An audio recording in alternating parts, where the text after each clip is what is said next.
പ്രത്യേകിച്ച് വളരെ വർഷങ്ങൾക്ക് പുറകിൽ ബാംഗ്ലൂർ മുതൽ ഏറ്റവും ഹൃദയബന്ധം പുലർത്തുന്ന പ്രിയ തങ്കച്ചായനോടൊപ്പം ലഭിക്കപ്പെട്ട ഈ കൂട്ടായ്മ വളരെ ഭാഗ്യപദവിയായി കരുതുന്നു. എൻ്റെ ആത്മീക സഹോദരൻ പ്രിയ ബ്രദർ അനുജ് ചെറിയൻ ഇവിടെയുണ്ട്.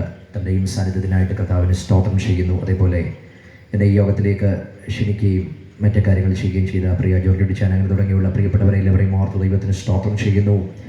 പ്രത്യേകിച്ച് ഈ സഭയുടെ ഉത്തരവാദിത്തപ്പെട്ട പ്രിയപ്പെട്ടവർ, മറ്റ് അനുഗ്രഹിക്കപ്പെട്ട രീതിയിൽ ഗാനങ്ങൾ ആലപിക്കുന്ന ഇവിടുത്തെ അനുഗ്രഹീത കൊയർ, ഈ ശബ്ദസീമയിൽ ഞങ്ങളെ ശ്രവിക്കുന്ന മാന്യ സഹോദരങ്ങൾ എല്ലാവർക്കും യേശുക്രിസ്തുവിൻ്റെ മധ്യപരിശുദ്ധ നാമത്തിലുള്ള ക്രിസ്തീയ സ്നേഹാഭിവാദനങ്ങൾ ഇന്ന് രാത്രി അറിയിക്കുന്നു. ഏത് രീതിയിലും ക്രിസ്തുവിനെ ഉയർത്തുന്നതിനേക്കാൾ അഭിമാനകരമായി മറ്റ് യാതൊരു കാര്യങ്ങളുമില്ല. പ്രത്യേകിച്ച് ഈ കാലഘട്ടത്തിനകത്ത് അപകടകരമായ ഒത്തിരി സൂചനകൾ മനുഷ്യ മനസ്സാക്ഷികളിൽ ഇന്ന് സംഭവിച്ചു കൊണ്ടിരിക്കുമ്പോൾ മനുഷ്യൻ വല്ലാതെ ആന്തരികവും ബാഹ്യവുമായി അധപ്പതനത്തിൻ്റെ ഔന്നത്യത്തിലെത്തി നിൽക്കുമ്പോൾ മനുഷ്യ മനസ്സുകൾക്കകത്ത് രൂപാന്തരം വരുത്തുന്ന ഏക സന്ദേശമായ സുവിശേഷത്തെ പ്രഘോഷിക്കുന്നത് ജീവിതത്തിലൊരു ഭാഗ്യപദവിയും അതൊരു മാന്യതയും എന്ന് കരുതി തന്നെ ഇന്ന് രാത്രിയും കർത്താവിനെ ഉയർത്താൻ ഹൃദയപൂർവ്വം താല്പര്യപ്പെടുന്നു. നമ്മുടെ ചിന്തയ്ക്ക് ആധാരമായിട്ട് ഇന്ന് രാത്രി വായിക്കാൻ താല്പര്യപ്പെടുന്നത് ലൂക്കോസിന്റെ സുവിശേഷം അതിൻ്റെ 23-ാം അധ്യായം 39 മുതൽ 43 വരെയുള്ള വാക്യങ്ങളെ ആസ്പദമാക്കിയാണ് ഇന്ന് രാത്രി ദേശത്തെ ഞാൻ അഭിസംബോധന ചെയ്യാൻ താല്പര്യപ്പെടുന്നത്. ലൂക്കോസിന്റെ സുവിശേഷം 23-ാം അധ്യായം അതിൻ്റെ 39 മുതൽ 43 വരെയുള്ള വാക്യങ്ങൾ ഒരാൾക്ക് പരസ്യമായിട്ട് വായിച്ചു കേൾക്കാം. തൂക്കിയ ദുഷ്പ്രവൃത്തിക്കാരിൽ ഒരുത്തൻ, നീ ക്രിസ്തു അല്ലയോ, നിന്നെ തന്നെയും ഞങ്ങളെയും രക്ഷിക്കുക എന്ന് പറഞ്ഞ് അവനെ ദുഷിച്ചു. മറ്റവനോ അവനെ ശാസിച്ചു, സമശിക്ഷാവിധിയിൽ തന്നെ ആയിട്ടും നീ ദൈവത്തെ ഭയപ്പെടുന്നില്ലയോ? നാമോ ന്യായമായിട്ട് ശിക്ഷ അനുഭവിക്കുന്നു, നാം പ്രവർത്തിച്ചതിന് യോഗ്യമായതല്ലോ കിട്ടുന്നത്. ഇവനോ അരുതാത്തത് ഒന്നും ചെയ്തിട്ടില്ല എന്ന് പറഞ്ഞു. പിന്നെ അവൻ, യേശുവേ, നീ രാജ്യത്വം പ്രാപിച്ചു വരുമ്പോൾ എന്നെ ഓർത്തുകൊള്ളണമേ എന്ന് പറഞ്ഞു. യേശു അവനോട്, ഇന്നു നീ എന്നോട് കൂടെ പർദീസയിൽ ഇരിക്കുമെന്ന് ഞാൻ സത്യമായി നിന്നോട് പറയുന്നു എന്ന് പറഞ്ഞു. നമ്മുടെ കണ്ണുകളെല്ലാം അടയ്ക്കാം. ഇന്ന് രാത്രി ഒരുമിച്ച് ദൈവസഭയിൽ പ്രാർത്ഥിക്കാം. എല്ലാ ദൈവമക്കളുടെയും ശബ്ദം ഒരു നിമിഷം ഉയർന്ന് ഇന്ന് രാത്രി പ്രാർത്ഥിച്ചു തുടങ്ങട്ടെ.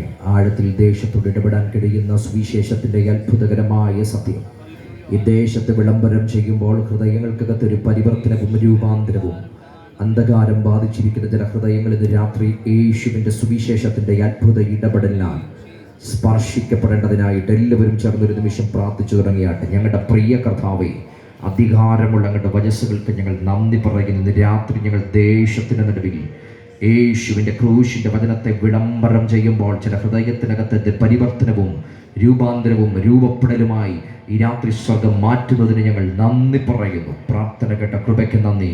യേശു ക്രിസ്തുവിൻ നിസ്തുല്യ നാമത്തിൽ തന്നെ ഞാൻ ഒരു നിമിഷം നമ്മുടെ കരങ്ങൾ ഉയർത്തി കർത്താവിന് സ്തോത്രം ചെയ്യാം. ഇന്ന് രാത്രി ഞാൻ നിങ്ങളോടൊപ്പം വേഗത്തിൽ പ്രതിപാദിക്കാൻ താല്പര്യപ്പെടുന്നത് യേശു ക്രിസ്തുവിൻ്റെ മരണ പുനരുത്ഥാനങ്ങളെ ആസ്പദമാക്കി ഒരു സുവിശേഷ പ്രമേയമാണ്. നമുക്കറിയാം, ഈ കഴിഞ്ഞ ആഴ്ചകൾക്ക് പുറകിൽ കേരളമല്ല ലോകം മുഴുവൻ ഏറ്റവും ആഘോഷിച്ചിരുന്ന ഒന്നാണ് യേശുവിൻ്റെ മരണ പുനരുത്ഥാനങ്ങളുടെ ഓർമ്മകൾ. ആ യേശുവിൻ്റെ മരണ ദിവസവും ഗുഡ് ഫ്രൈഡേ ആയിട്ടും അതിനപ്പുറത്ത് പുനരുത്ഥാന ദിവസം ഈസ്റ്ററായിട്ടുമൊക്കെ ലോകം മുഴുവൻ കൊണ്ടാടുന്ന വാർത്തകൾ നമ്മൾ കണ്ടതാണ്. സമൂഹം മുഴുവൻ അത് കൊണ്ടാടി. പക്ഷേ എനിക്ക് അവിടെ നിന്നുകൊണ്ട് ഇന്ന് രാത്രി ഈ ദേശത്തോടും നമ്മൾ ഓരോരുത്തരോടും സംവദിക്കാൻ താല്പര്യമുള്ളത് 2 സഹസ്രാബ്ദങ്ങൾ പിന്നിട്ടും ഇപ്പോഴും ചർച്ചയാകുന്നൊരു മരണമാണ് യേശുക്രിസ്തുവിൻ്റെ മരണം എന്നുള്ളത്. നമുക്കറിയാം, ഒത്തിരി മരണങ്ങൾക്ക് നമ്മൾ സാക്ഷ്യം വഹിച്ചിട്ടുള്ളതാണ്. മരണങ്ങൾ സൃഷ്ടിച്ച പ്രകമ്പനങ്ങൾക്ക് നമ്മുടെ രാഷ്ട്രങ്ങളും നമ്മുടെ ദേശങ്ങളും സാക്ഷ്യം വഹിച്ചിട്ടുള്ളതാണ്. പക്ഷേ ഇത് വർഷങ്ങളല്ല, സഹസ്രാബ്ദങ്ങൾ പിന്നിട്ടും ഇപ്പോഴും ഒരു മരണം ചർച്ച ചെയ്യപ്പെടുന്നെങ്കിൽ ആ മരണത്തിൻ്റെ പിൻപിലുള്ള മരണം വരുത്തിയ അധികാരവും അതോറിറ്റിയും അത്ര ശ്രേഷ്ഠമാണ്. നമുക്കറിയാം, ചില മരണങ്ങൾ ചില കുടുംബങ്ങളെ തകർത്തെറിഞ്ഞിട്ടുണ്ട്. കുടുംബങ്ങളുടെ ആ സ്ഥായീഭാവത്തെ തന്നെ തകർത്തെറിഞ്ഞ ചില മരണങ്ങൾ, ആ കുടുംബത്തിലെ ഗ്രഹനാഥ മക്കൾ, ഇവരുടെ പലരുടെയും മരണങ്ങൾ കുടുംബങ്ങളെ തകർത്തെറിഞ്ഞിട്ടുണ്ട്. ചിലരുടെ മരണങ്ങൾ സമൂഹത്തിന് വല്ലാത്ത സ്വാധീനം വരുത്തിയ മരണങ്ങളുണ്ട്. സമൂഹത്തെ തന്നെ പിടിച്ചു കുലുക്കിയ ചില മരണങ്ങൾക്ക് നമ്മൾ സാക്ഷ്യം വഹിച്ചിട്ടുണ്ട്. സംസ്ഥാന ചരിത്രങ്ങളെ തന്നെ, സംസ്ഥാനത്തെ തന്നെ പിടിച്ചു നിർത്തിയ ചില മരണം നമ്മൾ കണ്ടിട്ടുണ്ട്. കേരളത്തിൻ്റെ മുൻ മുഖ്യമന്ത്രിയായിരുന്ന ബഹുമാന്യനായ ശ്രീമാൻ ഉമ്മൻചാണ്ടി അവരുടെ മരണത്തിൽ അങ്ങ് തിരുവനന്തപുരം മുതൽ കോട്ടയം വരെ ഏതാണ്ട് 1.5 ദിവസത്തോളം കേരളം നിശബ്ദമായി നിന്ന് കണ്ട ഒരു മരണം. അതിൻ്റെ ദീർഘമായ വിലാപയാത്രകൾക്കൊക്കെ കേരളം സാക്ഷ്യം വഹിച്ചതാണ്. അതിനപ്പുറത്ത് അദ്ദേഹത്തിൻ്റെ സ്മൃതി മണ്ഡപത്തിലേക്ക് ആയിരങ്ങൾ വരുന്നതും നിവേദനം സമർപ്പിക്കുന്നതുമൊക്കെ നമ്മൾ കണ്ടതാണ്. പക്ഷേ ഈ കഴിഞ്ഞ ദിവസം പുതുപ്പള്ളിയിലൂടെ ഞാൻ പോയ വഴിക്ക് ആ സ്മൃതിമണ്ഡലത്തിൻ്റെ അടുക്കൽ ഒറ്റ മനുഷ്യനെയും കണ്ടില്ല. വളരെ നിശ്ചലമായിട്ട് ഇന്നതായിരിക്കുന്നു. ഞാൻ പറഞ്ഞത്, ഒരു കാലത്ത് കേരള ചരിത്രത്തെ പിടിച്ചു നിർത്തിയ സംഭവങ്ങൾ ഇതിന് പുറകിലുമുണ്ട്. EK നയിനാർ എന്ന് പറയുന്ന കേരളത്തിൻ്റെ മുൻ മുഖ്യമന്ത്രിയുടെ മരണത്തിനകത്തും കേരളത്തിൻ്റെ ഒരറ്റം തൊട്ട് മറ്റേയറ്റം വരെ വലിയ വിലാപയാത്രകൾ ഉണ്ടായിരുന്നു. പക്ഷേ അത് ആ മരണങ്ങളൊന്നും ഇന്നിനെ സ്വാധീനിക്കുന്നില്ല. അതിനപ്പുറത്ത് രാഷ്ട്രങ്ങളെ പിടിച്ചു നിർത്തിയ എത്രയെത്ര മരണങ്ങൾ. അമേരിക്കയുടെ ഏറ്റവും നിർണായക കാലത്ത് ഭരണ സാരഥ്യത്തിലേക്ക് വന്ന ജോൺ എഫ് കെനഡി എന്ന് പറയുന്ന അമേരിക്കയുടെ മിടുക്കനായ ഒരു പ്രസിഡന്റ്. എന്നാൽ അദ്ദേഹത്തിന്റെ നയത്തിന് എതിരായിട്ട് നിന്നൊരു സമൂഹത്തിന്റെ വ്യക്തിത്വം ഓടുന്ന കാറിനകത്ത് നിന്ന് ആ മനുഷ്യനെ നേരെ നിറയൊടിച്ച് പിടിഞ്ഞു മരിച്ച ജോൺ എഫ് കെനഡിയുടെ ചരിത്രം അമേരിക്കയുടെ ചരിത്രത്തെ പിടിച്ചുകുലുക്കി ആ ചരിത്രത്തെ സ്വാധീനിച്ചതാണ്. അതിനപ്പുറത്ത് അടിമക്കച്ചവടം നിർത്തൽ ചെയ്ത അമേരിക്കൻ പ്രസിഡന്റായിരുന്ന കരുത്തനായ എബ്രഹാം ലിങ്കന്റെ മരണം അമേരിക്കൻ ചരിത്രത്തെ ഒന്ന് പിടിച്ചുകുലുക്കിയതാണ്. ഒരു തിരഞ്ഞെടുപ്പ് കാലഘട്ടത്തിനകത്ത് പടുക്കുറ്റൻ റാലിയിൽ പങ്കെടുത്ത് പ്രസംഗിച്ചു കൊണ്ടിരിക്കുമ്പോൾ അതിനകത്ത് സ്ഫോടന പരമ്പരകൾ നടന്ന് പൊട്ടിച്ചിതറി മരിച്ച ബെന്നിസിർ ഭൂട്ടോയുടെ ചരിത്രം, അവരുടെ മരണം പാകിസ്ഥാന്റെ ചരിത്രത്തിനകത്ത് നിർണായക സ്വാധീനം ഭരിച്ചിട്ടുണ്ട്. ആ കാലഘട്ടത്തിൽ ഭാരതത്തിനുമുണ്ട് ഇമാതിരിയുള്ള 2 മരണങ്ങൾ.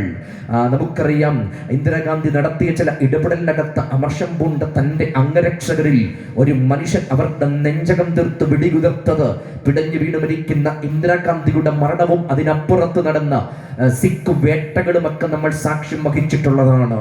ശ്രീലങ്കയിൽ നടത്തിയ ഇടപെടലിൽ അമർഷം പൂണ്ട ഒരു മനുഷ്യൻ, ഒരു കൂട്ടം ആൾക്കാർ പൊട്ടിച്ചതറിയ വാർത്ത ശ്രീപെരുമ്പത്തൂരിൽ ഭാരതത്തിന്റെ യുവരക്തമായിരുന്ന രാജീവ് ഗാന്ധിയുടെ മരണത്തിന് നമ്മൾ സാക്ഷ്യം വഹിച്ചിട്ടുള്ളതും ഇന്ത്യയുടെ ചരിത്രത്തെ ഒരു കാലത്ത് അത് സ്വാധീനിച്ചിട്ടുമുള്ളതാണ്. രാജ്യങ്ങളെ സ്വാധീനിച്ച മരണങ്ങൾ. എന്നാൽ ലോക ചരിത്രത്തെ തന്നെ പിടിച്ചു കുലുക്കിയ ഒത്തിരി മരണങ്ങളുണ്ട്. ലോക ചരിത്രത്തെ തന്നെ പിടിച്ചു നിർത്തിയ ചില മരണങ്ങൾ. 1-ാം ലോക മഹായുദ്ധത്തിന് തുടക്കം കുറിച്ചതൊരു മരണത്തിന്റെ ചരിത്രമാണ്. നമുക്കറിയാം, ഓസ്ട്രേലിയയിൽ നടന്നൊരു മരണത്തിന്റെ ചരിത്രവും അതിന്റെ എഫക്റ്റുമാണ് പിന്നീട് ലോകമഹായുദ്ധത്തിലേക്ക് 1914 യുദ്ധം ആരംഭിക്കുന്നത് ഒരു മരണത്തിന്റെ കാരണം പറഞ്ഞു ചൊല്ലി തുടങ്ങിയ ഒരു വലിയ തർക്കമാണ്. ഞാൻ പറഞ്ഞത്, കുടുംബത്തെ തകർത്തെറിഞ്ഞ മരണങ്ങൾ, രാഷ്ട്രത്തിന് സ്വാധീനം സൃഷ്ടിച്ച മരണങ്ങൾ, ലോക ചരിത്രത്തെ പിടിച്ചു കുലുക്കിയ മരണങ്ങൾ, അങ്ങനെ നിരവധി മരണങ്ങൾക്ക് നമ്മൾ സാക്ഷ്യം വഹിച്ചിട്ടുണ്ട്. പക്ഷേ ഈ മരണങ്ങളുടെയൊക്കെ ഒരു പൊതു പ്രത്യേകത ഞാൻ പറയാം. ഒരു കാലത്ത് അല്ലെങ്കിൽ ഒരു പതിറ്റാണ്ടിന് മാത്രമേ ഈ മരണങ്ങളൊക്കെ സ്വാധീനം വരുത്തിയിട്ടുള്ളൂ. 1-ാം ലോക മഹായുദ്ധത്തിന് തുടക്കം കുറിച്ച മരണത്തിന്റെ എഫക്റ്റ് ഈ ഒരു നൂറ്റാണ്ടിന് ശേഷം ഇന്ന് ചർച്ച ചെയ്യപ്പെടുന്നത് പോലുമില്ല. ഇന്ദിരാഗാന്ധിയുടെയും രാജീവ് ഗാന്ധിയുടെയും മരണം ഭാരതം ഞെട്ടലോടെ കണ്ടെങ്കിലും 2024 ഇപ്പോൾ നടക്കുന്ന പൊതു തിരഞ്ഞെടുപ്പിൽ ആ മരണം ഒരു ചർച്ചാ വിഷയമല്ല. ഇന്ന് അത് ചർച്ച ചെയ്യപ്പെടുന്നില്ല. ഇക്കഴിഞ്ഞ മാസം പാകിസ്ഥാനിൽ നടന്ന തിരഞ്ഞെടുപ്പിന് ബെന്നിസിർ ഭൂട്ടോയുടെ മരണം ചർച്ച ചെയ്യപ്പെട്ടിട്ടില്ല. ആ പാർട്ടി പുറകിൽ പോകുവാനിടയായി. ഞാൻ പറഞ്ഞത്, ഇന്നതൊരു ചർച്ചയാകുന്നില്ല. ബഹുമാന്യനായ ഉമ്മൻചാണ്ടിയുടെയും EK നയിനാരുടെയും ഒക്കെ മരണം കേരള ചരിത്രത്തെ സ്വാധീനിച്ചെങ്കിലും ഈ തെരഞ്ഞെടുപ്പിൽ അവരുടെ മരണം ചർച്ചയാകുന്നില്ല. അങ്ങനെ പല മരണങ്ങളും അതിൻ്റെ എഫക്റ്റുകൾ സമൂഹത്തിനകത്തു നിന്ന് മാറിപ്പോയപ്പം 2000 വർഷം കഴിഞ്ഞിട്ടും ഇപ്പോഴും ഒരു മരണം ചർച്ചയാകുന്നു എന്ന് മാത്രമല്ല, ആ മരണത്തിലൂടെ ആ പുനരുത്ഥാനത്തിൽ വിശ്വസിക്കുന്ന ഏതൊരു വ്യക്തിക്കും ആ മരണ പുനരുത്ഥാനങ്ങളിലൂടെ അത്ഭുതകരമായ ഇടപെടൽ നടത്താൻ കഴിയുന്ന ഉലക ചരിത്രത്തിനകത്തൊരു മരണമുണ്ടെങ്കിൽ ഇന്ന് രാത്രി ഞാൻ വിളംബരം ചെയ്യുന്ന യേശു ക്രിസ്തുവിന്റെ കാൽവറി മരണവും അവിടുത്തെ പുനരുത്ഥാനവും ആ പുനരുത്ഥാനത്തിന്റെ ശക്തിയുമാണെന്ന് ഇന്ന് രാത്രി ദേശത്തോട് വിളിച്ചു പറഞ്ഞാൽ അത് അനുഭവിക്കുന്നവർ ഈ പന്തലിനകത്തിരിപ്പുണ്ടെങ്കിൽ അവർ ചേർന്ന ദൈവത്തിന് മഹത്വം കൊടുത്തിട്ട് പറ. ഉലക ചരിത്രത്തിനകത്ത് മാനവകുലത്തെ പിടിച്ചു നിർത്തുന്ന മരണം അതത്രേ യേശു ക്രിസ്തുവിന്റെ മരണം എന്നുള്ളത്. ലോക ചരിത്രത്തിന്റെ നിർണായക ഇടപെടൽ. എന്തുകൊണ്ട് ഈ മരണം ഇത്രയും ചർച്ച ചെയ്യപ്പെടുന്നു? കാരണം 1, ഈ മരണം സാർവത്രിക സാർവത്രിക മരണമാ.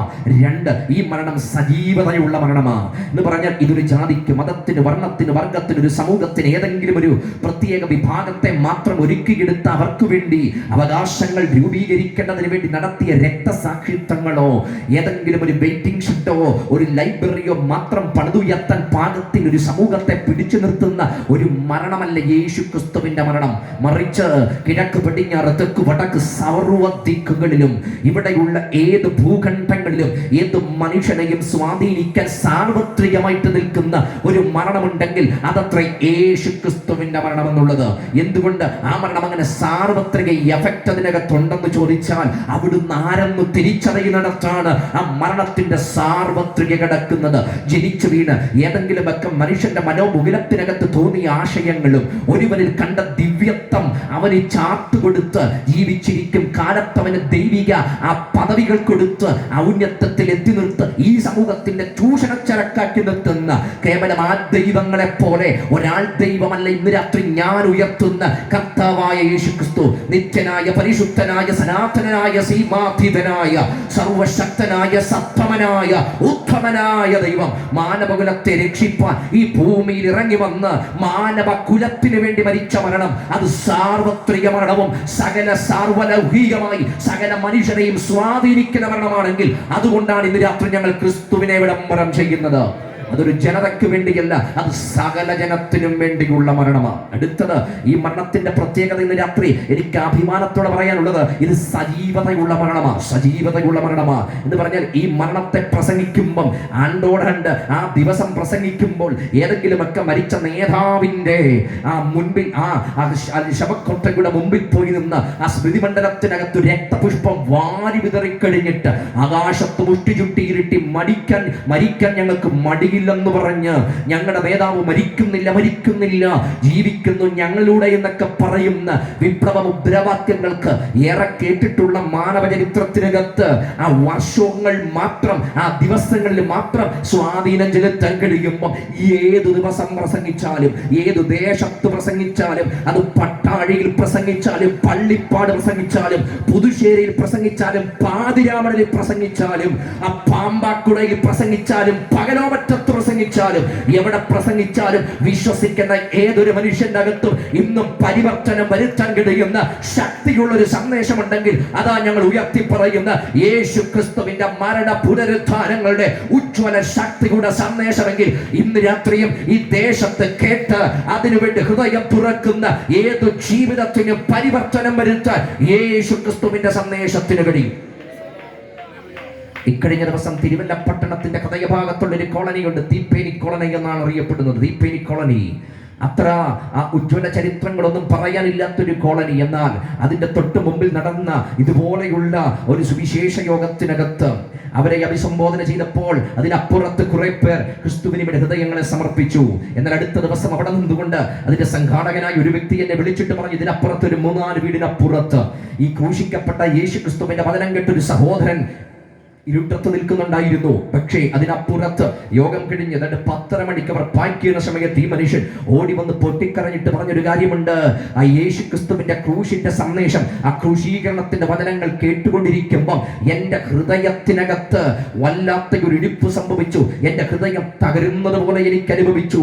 എൻ്റെ മനസ്സിനകത്തെ കാലങ്ങളായിട്ടിരുന്ന വലിയൊരു ഭാരം ഇറങ്ങിപ്പോകുന്നത് പോലെ എനിക്ക് തോന്നുവാനിടയായി. അടുത്തത് ആ മനുഷ്യൻ പറഞ്ഞത്, അടുത്ത ദിവസങ്ങളിൽ എപ്പോഴോ ജീവനെടുക്കാൻ പോലും ചിന്തിച്ചു കൊണ്ടിരുന്ന തന്റെ ജീവിതത്തിന്റെ അവസ്ഥകളെ ആ ക്രിസ്തുവിന്റെ സന്ദേശം അവിടെ പിടിച്ചു നിർത്തുക മാത്രമല്ല, അന്ന് രാത്രി ക്രിസ്തുവിന് വേണ്ടി തന്റെ ഹൃദയം കൈമാറിക്കൊടുത്തു. ഞാൻ പറഞ്ഞത് അങ്ങ് 2000 വർഷങ്ങൾക്ക് പുറകെ നടന്ന സംഭവമല്ല.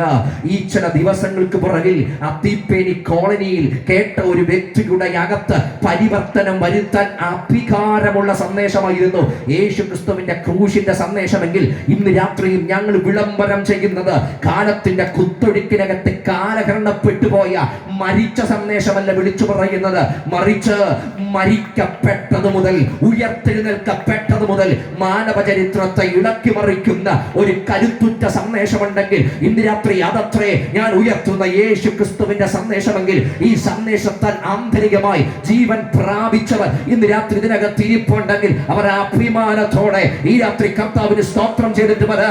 യേശു ക്രിസ്തുവിന്റെ ജീവന്റെ സന്ദേശമാണ് എനിക്ക് ആന്തരിക പരിവർത്തനവും രൂപാന്തരവും രൂപപ്പെടലും തന്നത് യേശുവിന്റെ സന്ദേശമാണ്. അതുകൊണ്ടാണ് ഈ സന്ദേശം ഇത്ര ഗൗരവത്തോടെ ചർച്ച ചെയ്യുന്നത്. ഇന്ന് രാത്രി അത്രയും ഭാഗം ആ ക്രൂശിന്റെ വചനത്തിന്, ക്രിസ്തുവിന്റെ മരണ പുനരുത്ഥാനങ്ങൾക്ക് ആമുഖം പറഞ്ഞിട്ട് ഇന്ന് രാത്രി നിങ്ങളെ ഞാൻ ഗോൽഗോത്തയുടെ ചുവടിലേക്ക് കൊണ്ടുപോവുകയാണ്. ആ മലയുടെ മുകളിൽ 3 ക്രൂശുകൾ ഉയർന്നു നിൽക്കുന്നു. 1 വീണ്ടെടുപ്പുകാരന്റെ ക്രൂശ്, 2 ദുഷ്പ്രവൃത്തിക്കാരുടെ ക്രൂശുകൾ. അങ്ങനെ മൊത്തം 3 ക്രൂശുകൾ അവിടെ ഉയർന്നു നിൽക്കുകയാണ്.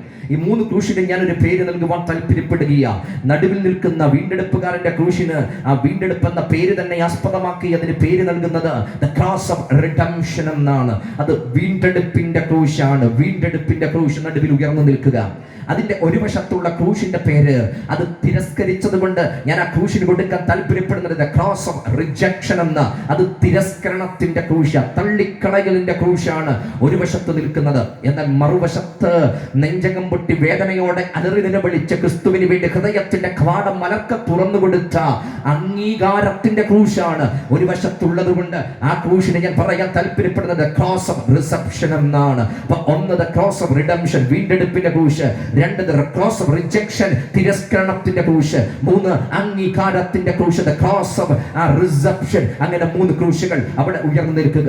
ഈ ക്രൂശിന്മേൽ നടുവിൽ കിടക്കുന്നവനെയാണ് ഞാൻ ഇവിടെ പരിചയപ്പെടുത്തിയിരുന്ന നസ്രായനായ യേശുവിന്റെ ക്രൂശ്. എന്നാൽ അതിന്റെ ഇടത്ത് വലത്ത് കിടക്കുന്ന 2 ക്രൂശുകൾ, ഇവിടെ 2 പേരുടെയും പേര് ബൈബിൾ പറയുന്നില്ല. പക്ഷെ 2 പേരുടെയും ആ പൊതു പ്രവൃത്തികൾ അവിടെ പറയുന്നുണ്ട്. അവരുടെ പേര് പറഞ്ഞാൽ ആ നാടിന് അറിയില്ല. പക്ഷെ അവരുടെ പ്രവൃത്തികളാൽ അറിയപ്പെടുന്ന 2 വ്യക്തികൾ, അവരുടെ പ്രവൃത്തി ഇവിടെ പറയുന്നുണ്ട്. ദുഷ്പ്രവർത്തിക്കാർ, നല്ല പേരിൽ ആ നാട്ടിൽ അവർ അറിയപ്പെട്ടിട്ടില്ല. ഒരായുസ് മുഴുവൻ ജീവിക്കാൻ അവസരം കിട്ടിയിട്ടും നന്നായിട്ട് ജീവിച്ചിട്ടില്ല. നമുക്കറിയാം, ചില നാട്ടിലൊക്കെ ചെല്ലുമ്പോൾ ചിലരെ പേര് പറഞ്ഞാൽ അറിയത്തില്ല. അവരെ കത്തി എന്ന് പറയണം, അല്ലെങ്കിൽ ആ മറ്റു പല പേരുകൾ പറഞ്ഞാൽ മാത്രമേ അവരറിയത്തുള്ളൂ. ഈ കഴിഞ്ഞ കുറച്ച് ദിവസങ്ങൾക്ക് പുറകിൽ ചെങ്ങന്നൂർ നടന്ന ഒരു സുവിശേഷ യോഗത്തിന് ഞാൻ പ്രസംഗിക്കുന്നതിന്റെ പുറകിൽ ആ ഒരു മനുഷ്യൻ അവിടെ സാക്ഷ്യം പറഞ്ഞു. അദ്ദേഹം പറഞ്ഞു, ഈ ചെങ്ങന്നൂരിനെ തന്നെ അറിയാം, പക്ഷേ ആ കാലങ്ങൾക്ക് പുറകിൽ ഏതാണ്ട് 10-20 വർഷങ്ങൾക്ക് പുറകിൽ ആ നാട് തന്നെ അറിയണമെങ്കിൽ തന്റെ പേര് പറഞ്ഞാൽ അറിയത്തില്ലായിരുന്നു. തന്റെ പേര് ഷാജി എന്ന. പക്ഷെ ഷാജി എന്ന് പറഞ്ഞാൽ ഒറ്റ മനുഷ്യൻ അറിയത്തില്ല. പക്ഷെ നാശം ഷാജി എന്ന് പറഞ്ഞാൽ നാട്ടുകാർക്കറിയും. കാരണം നാടിന് മുഴുവൻ നാശം വരുത്തിയത് കൊണ്ട് നാട്ടുകാരിട്ട പേര് നാശമെന്ന. നാശം ഷാജി, മോശം ഷാജി, ഗുണ്ട ഷാജി. ഈ പേര് പറഞ്ഞാൽ മാത്രമേ നാട്ടുകാർക്ക് അറിയത്തുള്ളൂ. നാശം വരുന്നെന്ന നാട്ടുകാർ പറഞ്ഞത്. നാശം വരുന്നു. എന്നാൽ നാശം വരുന്നു എന്ന് പറഞ്ഞ മനുഷ്യനെ ഇന്ന് നല്ലതാക്കി തീർത്തത് ക്രിസ്തുവിന്റെ സന്ദേശമാണ്. ഞാൻ പറഞ്ഞത്, ചില വ്യക്തികളെ അവരുടെ സ്വഭാവം കൊണ്ട് പറഞ്ഞാൽ മാത്രമേ അറിയത്തുള്ളൂ. അതുകൊണ്ടാണ് നമ്മൾ ഈ പത്രങ്ങളിലൊക്കെ ഈ കൊലപാതകങ്ങൾ, മറ്റ് രാജകത്വ പ്രവർത്തനങ്ങൾ ചെയ്യുന്ന വ്യക്തികളുടെ ചരിത്രമൊക്കെ നോക്കുമ്പോൾ അതിനകത്ത് അവരുടെ പ്രവൃത്തികൾ കൊണ്ട് പറയും. എസ്കത്തയുടെ പേരിൽ പറയും, ഗുണ്ടയുടെ പേരിൽ പറയും, കൊടുവാളെന്ന് പറയും, വടിവാളെന്ന് പറയും എന്ന് വേണ്ട പല വിധത്തിൽ അവരുടെ പ്രവൃത്തികൾ മൂലമാണ് ഇവരെ അറിയപ്പെടുന്നത്. അങ്ങനെ അറിയപ്പെട്ട 2 വ്യക്തികളാണ് ഈ ക്രൂശിന്മേൽ കിടക്കുന്നത്. സ്വന്തം പേരിനേക്കാളുപരി ചെയ്തു കൂട്ടിയ ദുർപ്രവൃത്തികൾ മൂലം അറിയപ്പെടേണ്ടി വന്ന 2 വ്യക്തികൾ. ഈ ആയുസ്സിൽ ഒരു പ്രതീക്ഷയുമില്ല. അവസാനത്തെ കനത്ത ശിക്ഷയായ ക്രൂശീകരണം പ്രാപിച്ചുകൊണ്ട് മരണമെന്ന കനത്ത യാഥാർത്ഥ്യത്തിലേക്ക് ഏറ്റവും എടുത്തു നിൽക്കുന്ന 2 വ്യക്തിത്വങ്ങൾ. 2 പേരും ഒരുപോലെ ക്രൂശിനെ നോക്കി ദുഷിച്ചു. പക്ഷേ ഒരു ഭാഗം കഴിഞ്ഞപ്പോൾ ഒരുത്തിന് തിരിച്ചറിവുണ്ടായി. ഇവൻ ദുഷിക്കപ്പെടേണ്ടവനല്ല, ഇവന് ചരിത്രം മാറ്റാൻ കഴിയും. ഇവൻ ദുഷിക്കപ്പെടേണ്ടവനല്ല, അവിടുത്തേക്ക് ചരിത്രം മാറ്റാൻ കഴിയും. ആ തിരിച്ചറിവിന്റെ മുമ്പിൽ ആ മനുഷ്യൻ വിളിച്ച വിളിയാണ് നമ്മൾ ഈ വായിച്ച ഭാഗത്തിനകത്ത് കാണുന്നത്. ഞാൻ ഇന്ന് രാത്രി നിങ്ങളുടെ ആമുഖമായി ആദ്യ ഭാഗത്ത് പങ്കുവെക്കാൻ താല്പര്യപ്പെടുന്നത്, തിരിച്ചറിയണം. ഇന്ന് രാത്രി ക്രിസ്തുവിനെ തിരിച്ചറിയണം. ഈ മനുഷ്യന് ശരിക്കും അവിടെ സംഭവിച്ചത് ത്രിവിധ തിരിച്ചറിവുകളാണ്. 3 തിരിച്ചറിവുകളാണ് ഈ മനുഷ്യന്റെ ഉള്ളിൽ സംഭവിച്ചത്. 1, അവനവനെ തിരിച്ചറിഞ്ഞു. ഈ മനുഷ്യൻ എന്തുകൊണ്ട് യേശുവിനെ നോക്കി നിലവിളിച്ചു? ആദ്യം തനിക്ക് സംഭവിച്ചത് തിരിച്ചറിവ്. സാധാരണ ഞാൻ കവല പ്രഭാഷണത്തിനകത്ത് ഒരു മനുഷ്യ ജീവിതത്തിൽ ആവശ്യമുള്ള 3 കാര്യങ്ങൾ പറയാറുണ്ട്. വേഗത്തിൽ പറയാം. 1ാമത്തെ കാര്യം നിറിവ്, 2 അറിവ്, 3 തിരിച്ചറിവ്. നിറിവ്, അറിവ്, തിരിച്ചറിവ്. മനുഷ്യ ജീവിതത്തിൽ നിറിവ് ആവശ്യമാണ്. എന്താ നിറിവെന്ന് പറയുന്നത്? സത്യമേത്, അസത്യമേത്, തിന്മയേത്, നന്മയേത്, നീതിയേത്, അനീതിയേത്, ധാർമ്മികതയേത്, അധാർമികതയേത്, വെളിച്ചമേത്, ഇരുട്ടേത്, നന്മയേത്, തിന്മയേത്, നല്ല വഴിയേത്, ചീത്ത വഴിയേത്, നല്ല പെരുമാറ്റമേത്, മോശം പെരുമാറ്റമേത്, ഇതിനെപ്പറ്റിയുള്ള അവഗാഹം അറിവ് ആണ് ഈ നിറിവെന്ന് പറയുന്നത്. ഇത് പഠിക്കുന്നത് ഒരു കുടുംബത്തിനകത്തുനിന്ന് ഒരു കുടുംബത്തിനകത്ത് വളർന്നു തുടങ്ങുമ്പോൾ അപ്പനിൽ നിന്ന് അമ്മയിൽ നിന്ന് ഇമ്മീഡിയറ്റ് റിലേറ്റീവുകളിൽ നിന്ന് അവൻ പഠിച്ചു തുടങ്ങുകയാണ് നിറിവെന്തെന്ന്. നിറിവില്ലെങ്കിൽ നാട്ടുകാർ അവനെ വിളിക്കുന്ന പേര് നെറിവുകെട്ടവൻ, നെറികെട്ടവൻ എന്ന പേര്. ഈ നെറികെട്ടവൻ എന്ന വാക്കിന് അർത്ഥം ഇതാണ്: നന്മയില്ലാത്തവൻ, ആ തിന്മ മാത്രം പ്രവർത്തിക്കുന്നവൻ, വെളിച്ചമില്ലാത്തവൻ, ധാർമ്മികതയില്ലാത്തവൻ, നല്ല വഴി സ്വീകരിക്കാത്തവൻ, ആ നല്ല പെരുമാറ്റമില്ലാത്തവൻ. ഇതിനർത്ഥമാണ് ഈ നെറിവുകെട്ടവൻ എന്ന പദത്തിനർത്ഥം. എന്നാൽ ഒരു മനുഷ്യന്റെ ജീവിതത്തിൽ അത്യാവശ്യമാണ് നെറിവ്. നന്മയുടെ പാഠം, ധാർമ്മികതയുടെ പാഠം, നീതിയുടെ പാഠം, വെളിച്ചത്തിന്റെ പാഠം ഒരു മനുഷ്യ ജീവിതത്തിൽ അത്യാവശ്യമുള്ള കാര്യമാണ്. പക്ഷെ ഒരു കാര്യം യാഥാർത്ഥ്യമാണ്: നെറിവ് മാത്രം പോരാ കേട്ടോ. നെറിവ് മാത്രം പോരാ. നല്ല മനുഷ്യനായി ജീവിക്കുക എന്നതുകൊണ്ട് മാത്രം ആത്യന്തികമായതിലേക്ക് മനുഷ്യനെ കണ്ണുയർത്തി നോക്കാൻ കഴിയത്തില്ല. എന്ന് പറഞ്ഞാൽ നെറിവ് മാത്രം മനുഷ്യനെ കൊണ്ട് നേടിയെടുത്താൽ പോരാ. രണ്ടാമത്തെ കാര്യം അറിവാണ്. അറിവിന്റെ പ്രത്യേകത പറയാം. അറിവ് ആർജിച്ചെടുക്കുന്നതാണ്. ആർജിച്ചെടുക്കുന്നതിന്റെ പേരാ അറിവെന്ന് പറയുന്നത്. ആർജിച്ചെടുക്കുന്നത് കലാലയങ്ങളിലൂടെ, വ്യത്യസ്ത മാധ്യമങ്ങളിലൂടെ മനുഷ്യൻ അറിവ് ആർജിച്ചെടുക്കുന്നവനാണ്, നേടിയെടുക്കുന്നവനാണ്. കലാലയങ്ങളിലൂടെ, മറ്റു വ്യത്യസ്ത സാഹചര്യങ്ങളിലൂടെ അവൻ അറിവ് ആർജിച്ചെടുക്കും. പക്ഷെ അറിവ് കൊണ്ടും പ്രയോജനമില്ല. അറിവ് മാത്രമായിരുന്നു എല്ലാം എന്ന് പറയുന്ന ഒത്തിരി വാദഗതികൾ ഈ സമൂഹത്തിനകത്തുണ്ടായിരുന്നു. ചരിത്രം അറിയണം, ചരിത്രം നന്നായിട്ട് അറിയണം, ശാസ്ത്രം അറിയണം. അറിവ് വേണ്ടെന്ന് ഞങ്ങൾ പറയുന്നില്ല. പക്ഷെ ചരിത്രം അറിഞ്ഞതുകൊണ്ടോ, ശാസ്ത്രം അറിഞ്ഞതുകൊണ്ടോ, വിജ്ഞാനം നേടിയെടുത്തതുകൊണ്ടോ, സൈദ്ധാന്തികമായ അറിവുകൾ നേടിയെടുത്തതുകൊണ്ടോ ആത്യന്തികമായ അറിവ് അവന് ലഭിക്കണമെന്നില്ല. ചരിത്രം പഠിച്ചതുകൊണ്ട് ആത്യന്തികമായ അറിവ് അവന് ലഭിക്കണമെന്നില്ല. കാരണം ഇവിടെയുള്ള പല ഹൈപ്പോത്തിസുകളും മനുഷ്യന് മുമ്പിൽ അവശേഷിപ്പിക്കുന്ന ഒത്തിരി ചോദ്യങ്ങളുണ്ട്. ഇവിടെയുള്ള സിദ്ധാന്തങ്ങൾ, മനുഷ്യ ഉൽപ്പത്തിയെ പറ്റിയുള്ള സിദ്ധാന്തങ്ങൾ, അതിനെപ്പറ്റി ഒരു തിയറി എഴുതി വെച്ച ചാൾസ് ഡാർവിൻ പോലും തന്റെ പുസ്തകത്തിനകത്ത് 900 പ്രാവശ്യം പറഞ്ഞത് this is my assumption, I assume like that. അങ്ങനെയുള്ള പദപ്രയോഗം ഞാൻ ചിന്തിക്കുന്നു, ഇതാണ് എന്റെ നിഗമനം, അങ്ങനെ ആയിരിക്കാം. ആദിയായ പദപ്രയോഗങ്ങൾ 900 പ്രാവശ്യം താൻ എഴുതിയ പുസ്തകത്തിനകത്ത് താൻ എഴുതി വെച്ചിട്ടുണ്ട്. അങ്ങനെയെങ്കിൽ എന്റെ പ്രിയരെ, ഇവിടെ അറിവ് ആർജിച്ചെടുക്കുന്നതിനപ്പുറത്ത് ജീവിതത്തിനകത്ത് പരിവർത്തനം വരണമെങ്കിൽ തിരിച്ചറിവിന്റെ പുതുലോകത്തിലേക്ക് അവൻ വരണം. അതുകൊണ്ട് ഞാൻ മൂന്നാമത് പറയുന്നത്, നെറിവ് മാത്രം പോരാ, അറിവ് മാത്രം പോരാ. മൂന്നാമത്, ജീവിതത്തിന് മാറ്റം വരണമെങ്കിൽ ഒരു തിരിച്ചറിവിലേക്ക് മനുഷ്യൻ വരണം. എന്നാൽ തിരിച്ചറിവിലേക്ക് അവിടുന്ന് വരണമെങ്കിൽ സൃഷ്ടാവിനെ കണ്ടെത്തുന്നിടത്ത് മാത്രമാണ് തിരിച്ചറിവുകൾ സംഭവിക്കുന്നത്. ഈ ഭൂമിയിൽ ഒരു സൃഷ്ടിയുടെ മുമ്പിലും തിരിച്ചറിവ് സംഭവിക്കത്തില്ല. സൃഷ്ടിയുടെ മുമ്പിൽ തിരിച്ചറിവ് സംഭവിക്കത്തില്ല. മനുഷ്യന് തിരിച്ചറിവ് സംഭവിക്കുന്നത് സൃഷ്ടാവിന്റെ മുമ്പിൽ വരുമ്പോഴാണ്. ആ ദൈവിക സങ്കല്പത്തെ പറ്റി നോക്കിയാൽ ആരാണ് ദൈവമെന്ന് ചോദിച്ചു കഴിഞ്ഞാൽ അവിടുന്ന് സൃഷ്ടാവാണ്. ഏതെങ്കിലുമൊക്കെ മനുഷ്യന്റെ അവന്റെ മനോഹാരിതയിൽ, അവന്റെ കഴിവിനകത്ത് വിരിഞ്ഞെടുക്കുന്ന ആശയങ്ങൾ, അവന്റെ ഭാവനയിൽ രൂപപ്പെടുത്തിയെടുത്തത് വിരലുകളുടെ ഭംഗിയായിട്ട് പുറത്തു വരുന്നതിന് അല്ല, മറിച്ച് അവിടുത്തെ വിരലുകളുടെ ഭംഗിയായി നിർമ്മിക്കപ്പെട്ടതിന്റെ പേരാ മനുഷ്യൻ. ആ നിർമ്മിതാവിന്റെ പേരാ ദൈവം. എന്ന് പറഞ്ഞാൽ ഇവിടെ മനുഷ്യന്റെ ബുദ്ധിയുടെ വൈഭവത്തിനകത്ത് വിരിഞ്ഞു വന്നതല്ല ദൈവം, മറിച്ച് ദൈവത്തിന്റെ മാസ്റ്റർ പീസായി ഈ ഭൂമിയിൽ പിറവിയെടുത്തവന്റെ പേരാ മനുഷ്യൻ എന്ന് പറയുന്നത്. അപ്പൊ ദൈവത്തിന്റെ മുമ്പിൽ വരുമ്പോൾ, സൃഷ്ടാവിന്റെ മുമ്പിൽ വരുമ്പോഴേ തിരിച്ചറിവുകൾ സംഭവിക്കത്തുള്ളൂ. എന്താണ് തിരിച്ചറിവുകൾ? ഇവിടെ ഈ മനുഷ്യന് ക്രൂശിന്റെ ചുവട് കിട്ടിയത് പ്രധാനപ്പെട്ട 3 തിരിച്ചറിവുകൾ. ഒന്നാമത്തെ തിരിച്ചറിവ്, അവനവനെ തിരിച്ചറിഞ്ഞു. ഈ മനുഷ്യൻ പറയുന്ന ഒരു ഭാഗമുണ്ട്, നമ്മൾ അനുഭവിക്കുന്ന ശിക്ഷ ന്യായമായ ശിക്ഷയെ അനുഭവിക്കുക. തനിക്ക് വന്ന തിരിച്ചറിവുകളുടെ ആദ്യത്തെ ഭാഗം, അവനവനെ തിരിച്ചറിഞ്ഞു. ഈ മനുഷ്യൻ തന്നെ നോക്കി സ്വയം തിരിച്ചറിഞ്ഞ കാര്യം, ഞാൻ തെറ്റുകാരനാണെന്ന് തിരിച്ചറിഞ്ഞു. തെറ്റുകാരനാണെന്ന് അവനവനെ കാണുന്ന ആദ്യത്തെ ഭാഗം, നമ്മൾ തെറ്റുകാരാണെന്ന് തിരിച്ചറിയണം. ഒരുപക്ഷെ മൈക്കിലൂടെ ഇങ്ങനെ വിളിച്ചു പറയുന്നതൊന്നും മനുഷ്യന് ഇഷ്ടമല്ല. തെറ്റുകാരെന്നും പാപിയെന്നും ഒക്കെ പദപ്രയോഗങ്ങൾ തെറ്റിദ്ധാരണജനകമായി കാണുന്നവനാണ് മനുഷ്യൻ. പക്ഷേ ഒരു കാര്യം സത്യമ, പരമയാഥാർത്ഥ്യമ, മനുഷ്യന്റെ ഉള്ളിൽ കുടികൊണ്ടിരിക്കുന്ന ഒരടിമത്തം, മദ്യവും മയക്കുമരുന്നും ഇതൊരു ലഹരി വിമുക്ത സന്ദേശം കൂടെയാണെന്ന് ഇതിന്റെ നോട്ടീസിനകത്ത് കണ്ടു. ഇവിടെ നമുക്കറിയാം, ഈ സമൂഹത്തിനകത്തെ എത്ര വലിയ അടിമത്തമാണ് ഈ ലഹരിയൊക്കെ വരുത്തുന്നത്. മദ്യവും മയക്കുമരുന്നും കഞ്ചാവും കറുപ്പും MDMA-യും LSD സ്റ്റാമ്പുകൾ തുടങ്ങിയുള്ള മാരക ലഹരി മരുന്നുകൾ ആധുനിക സമൂഹത്തിന്റെ ശാപമായി മാറിക്കൊണ്ടിരിക്കുക. അതിനകത്ത് ഹൈസ്കൂൾ പ്രൊഫസർമാർ, മൾട്ടി സ്പെഷ്യാലിറ്റി ഹോസ്പിറ്റലിലെ അധിപന്മാർ, ഇവിടെയുള്ള 7ാം ക്ലാസ്സിലും 6ാം ക്ലാസ്സിലും 5ാം ക്ലാസ്സിലും പഠിക്കുന്ന കുഞ്ഞുങ്ങൾ ഉൾപ്പെടെ ഇതിന്റെ ക്യാരിയറുകളും ഉപഭോക്താക്കളുമായി മാറിക്കൊണ്ടിരിക്കുമ്പോൾ എന്ത് അധപ്പതനവും അടിമത്തവുമാണ് ഈ സമൂഹത്തിനകത്ത് നടന്നുകൊണ്ടിരിക്കുന്നത്. അപ്പൊ ഞാൻ പറഞ്ഞത്, ഇവിടെ അടിമത്തമുണ്ട്, ഇവിടെ തിന്മയുടെ തേരോട്ടമുണ്ട്. മനുഷ്യൻ തിരിച്ചറിയേണ്ട ആദ്യത്തെ ഭാഗം, അവന്റെ തലയ്ക്ക് മുകളിൽ അവനെ അടിമപ്പെടുത്തുന്ന, തിന്മകളിലേക്ക് നയിക്കുന്ന, അധാർമികളിലേക്ക് നയിക്കുന്ന ഒരു കറുത്ത കരമുണ്ട്, ഒരു പൈശാചിക ശക്തിയുണ്ട്. ഇവിടെ നമ്മൾ പലപ്പോഴും വായിച്ചിട്ടുണ്ട്, കേരളത്തെ പ്രകമ്പനം കൊള്ളിച്ച ഒരു കൂട്ടക്കൊലപാതക കേസ്. നമ്മൾ പഠിച്ച സയനൈഡ് എന്ന് പറഞ്ഞ ആ ഒരു കെമിക്കൽ, അതുകൊണ്ട് സ്വന്തം അപ്പനെ കൊല്ലാമെന്ന്, അമ്മയെ കൊല്ലാമെന്ന്, പ്രിയപ്പെട്ടവരെ കൊല്ലാമെന്ന് പരീക്ഷിച്ച് തെളിയിച്ച ആ ഒരു ആന്റിയുടെ ചരിത്രം അങ്ങ് കൂടത്തായിലുണ്ട്. നല്ലത് കൊടുത്തത് ആട്ടിൻ സൂപ്പിനകത്ത്, ആട്ടിൻ സൂപ്പ് നല്ല പ്രോട്ടീനാ, പക്ഷെ അതിനകത്ത് കൊടുത്തത് സയനൈഡ് ഉപയോഗിച്ച് കൊടുത്തത്. കൊലപാതകം നടത്തി, 6 കൊലപാതകം നടത്തിയ ഒരുവരുടെ ചരിത്രം നമ്മൾ വായിക്കുവാനിടയായി. പക്ഷെ അവർ പറഞ്ഞൊരു ഭാഗമുണ്ട്, ചില നേരത്ത് ഞാൻ പിശാചിനെ പോലെയാകും, ഭീകരമായ ചിന്തകൾ എന്റെ മനസ്സിനകത്ത് വരും, അന്നേരം ആരെയും കൊല്ലാൻ എനിക്കൊരു മടിയില്ല. അത് അപ്പനാകട്ടെ, അമ്മയാകട്ടെ, ഭാര്യയാകട്ടെ, മറ്റാരും, ഭർത്താവാകട്ടെ, ആരുമാകട്ടെ, കൊല്ലാൻ ഒരു മടിയുമില്ലെന്ന്, ഒരു മടിയുമില്ല. ഞാൻ പറഞ്ഞത്, മനുഷ്യ മനസ്സുകൾക്കകത്ത് കുടികൊള്ളുന്ന ഇങ്ങനെയുള്ള അടിമത്തങ്ങളുണ്ട്. മാവേലിക്കരയുടെ മണ്ണിൽ നമുക്കറിയാം, ഒരു മദ്യത്തിന്റെ ലഹരിക്കകത്ത് ഒരു പിഞ്ചു കുഞ്ഞിന്റെ കഴുത്തിന് നേരെ കടാരയോങ്ങി, ആ കുഞ്ഞ് കഴുത്തിൽ വെട്ടേറ്റ് തല തൂങ്ങിക്കിടന്നപ്പോഴും നിർവികാരനായിട്ട് നിന്നവന്റെ പേര് അപ്പനെന്നായിരുന്നു. അപ്പനെന്നായിരുന്നു.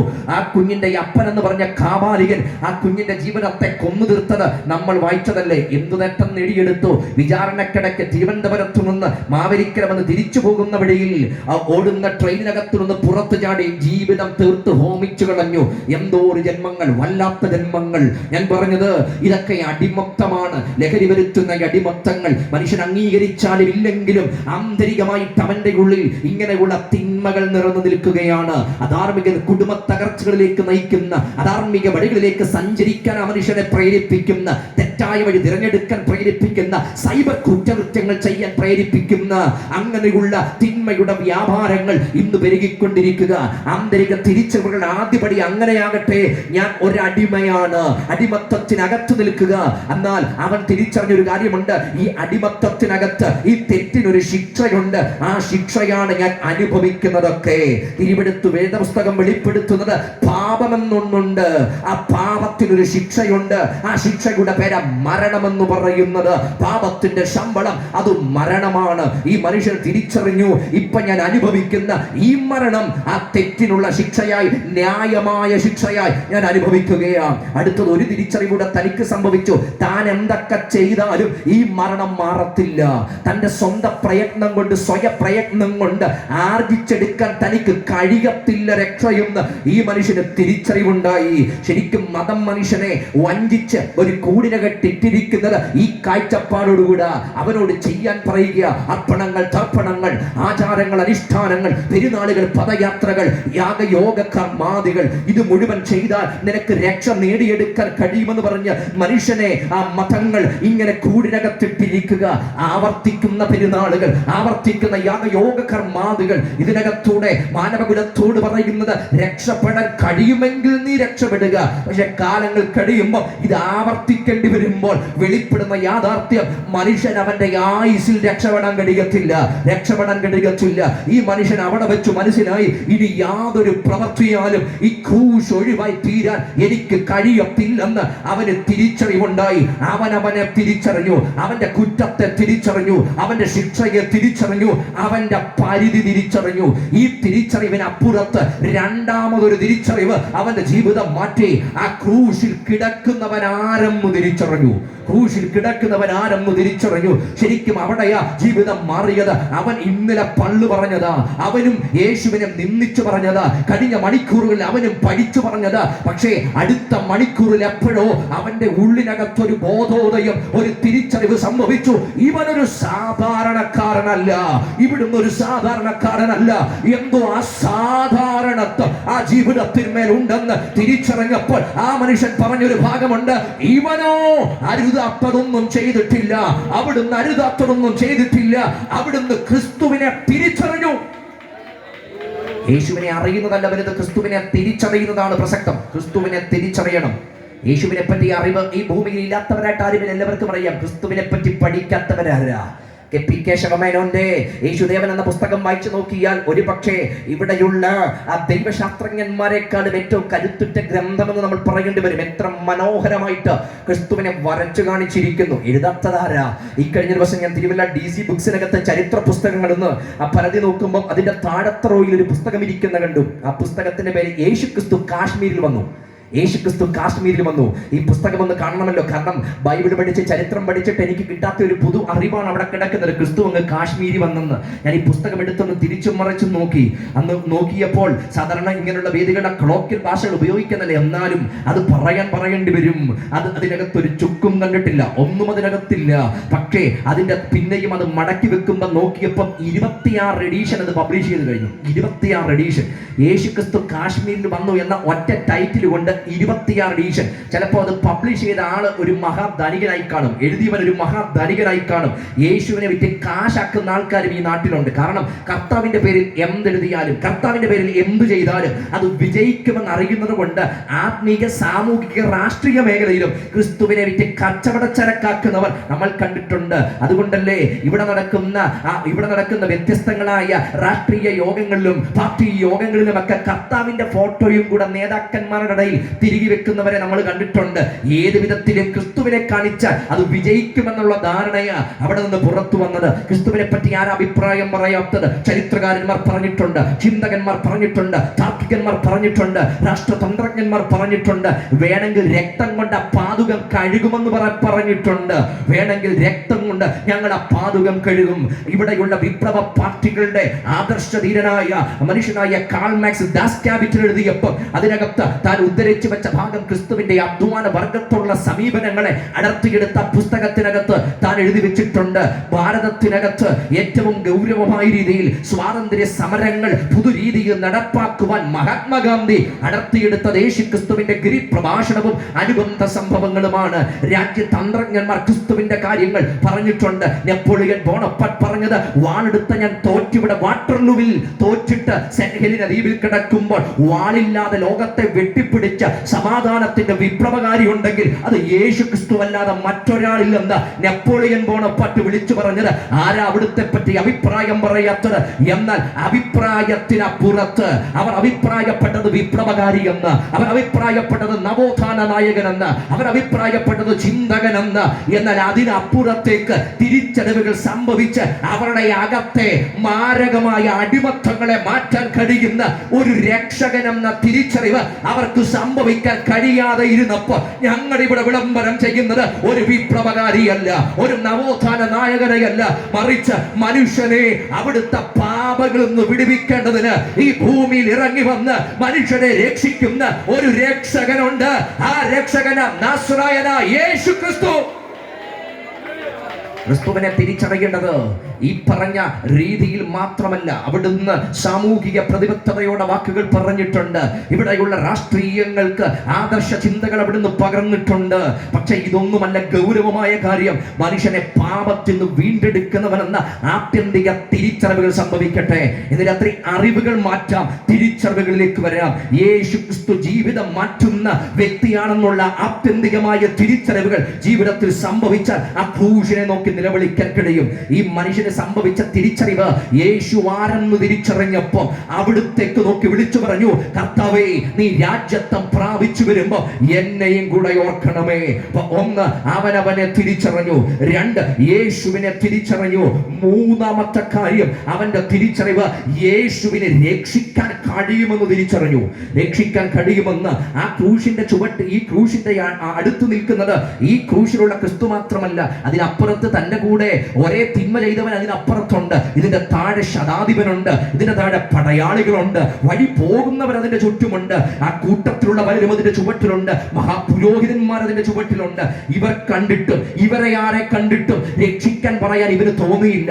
അവരോട് ആരോടും രക്ഷിക്കാൻ പറഞ്ഞിട്ടില്ല. മറിച്ച് ക്രിസ്തുവിനെ കണ്ടപ്പോൾ പറയുക, നീ രാജ്യത്വം പ്രാപിച്ചു വരുമ്പോ എന്നെയും കൂടെ ഓർക്കണം. ഒരൊറ്റ കാര്യമേ ഉള്ളൂ, അവന് മനുഷ്യരായി രക്ഷിക്കാൻ, ഈ അടിമത്തത്തിനകത്തുനിന്ന് രക്ഷിക്കാൻ കഴിയാൻ ഇവിടുത്തേക്ക് മാത്രമേ കഴിയത്തുള്ളെന്ന് മനസ്സിലായപ്പോ അവൻ ആഭരണം തുറന്ന് രക്ഷിക്കാൻ വിളിച്ചെങ്കിൽ ഇന്ന് രാത്രി ഞങ്ങൾ ഇവിടെ ഉയർത്തുന്നത് ഈ ദേശത്തിന് മുമ്പിൽ പരസ്യമായി ഒരു സാധ്യതയാ.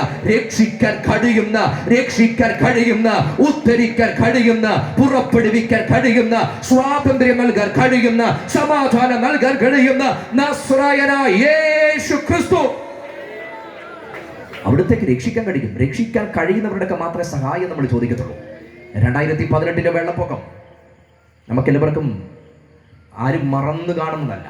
ഈ നാട്ടിൽ എത്രത്തോളം നിങ്ങൾ ബുദ്ധിമുട്ട് അനുഭവിച്ചെന്ന് എനിക്കറിയില്ല. വലിയ ബുദ്ധിമുട്ട് വരാൻ സാധ്യതയില്ല. പക്ഷേ ഇവിടെ ഇല്ല. ഞങ്ങളുടെ നാട് പുത്തിരിയുള്ളതല്ല. ഞങ്ങൾക്ക് വെള്ളപ്പൊക്കം പുത്തിരിയല്ല, പള്ളിപ്പാടുകാരാ. ഞങ്ങൾക്ക് എല്ലാ വർഷവും വെള്ളപ്പൊക്കമുണ്ട്. 2-3 വെള്ളപ്പൊക്കമുണ്ട്. ഇപ്പോഴാണ് ഇച്ചിരി കുറഞ്ഞത്. 2-3 വെള്ളപ്പൊക്കമുണ്ട്. പ്രത്യേകിച്ച് ഞങ്ങളുടെ നാട്ടിൽ നിന്നൊക്കെ വലിയ കല്യാണാലോചന വന്നു കഴിഞ്ഞാൽ പല നാട്ടിലുള്ളവർ പറയൂ അങ്ങോട്ടെങ്കിലും കെട്ടിച്ചു വിടല്ലേ, മൊത്തം വെള്ളക്കുഴിയാണ്. പക്ഷെ 2018 ശരിക്കും മനസ്സിലായത് ഏതാ ശരിക്കും വെള്ളക്കുഴിയെന്ന്. കാരണം കുട്ടനാട്ടിൽ എത്ര വെള്ളം കയറിയാലും വെള്ളം കയറുന്ന ഒരു പരിധിയുണ്ട്.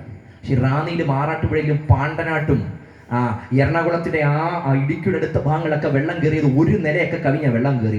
ഒരു നില കഴിഞ്ഞ് വെള്ളം കയറി എന്ന് പറഞ്ഞാൽ ഇവിടെ നിന്ന് രക്ഷപ്പെടാൻ വയ്യാത്ത മുഴുവൻ പേരും ടെറസിന്റെ മുകളിൽ കയറിയിരിക്കുക. എനിക്ക് നേരിട്ടറിയാം.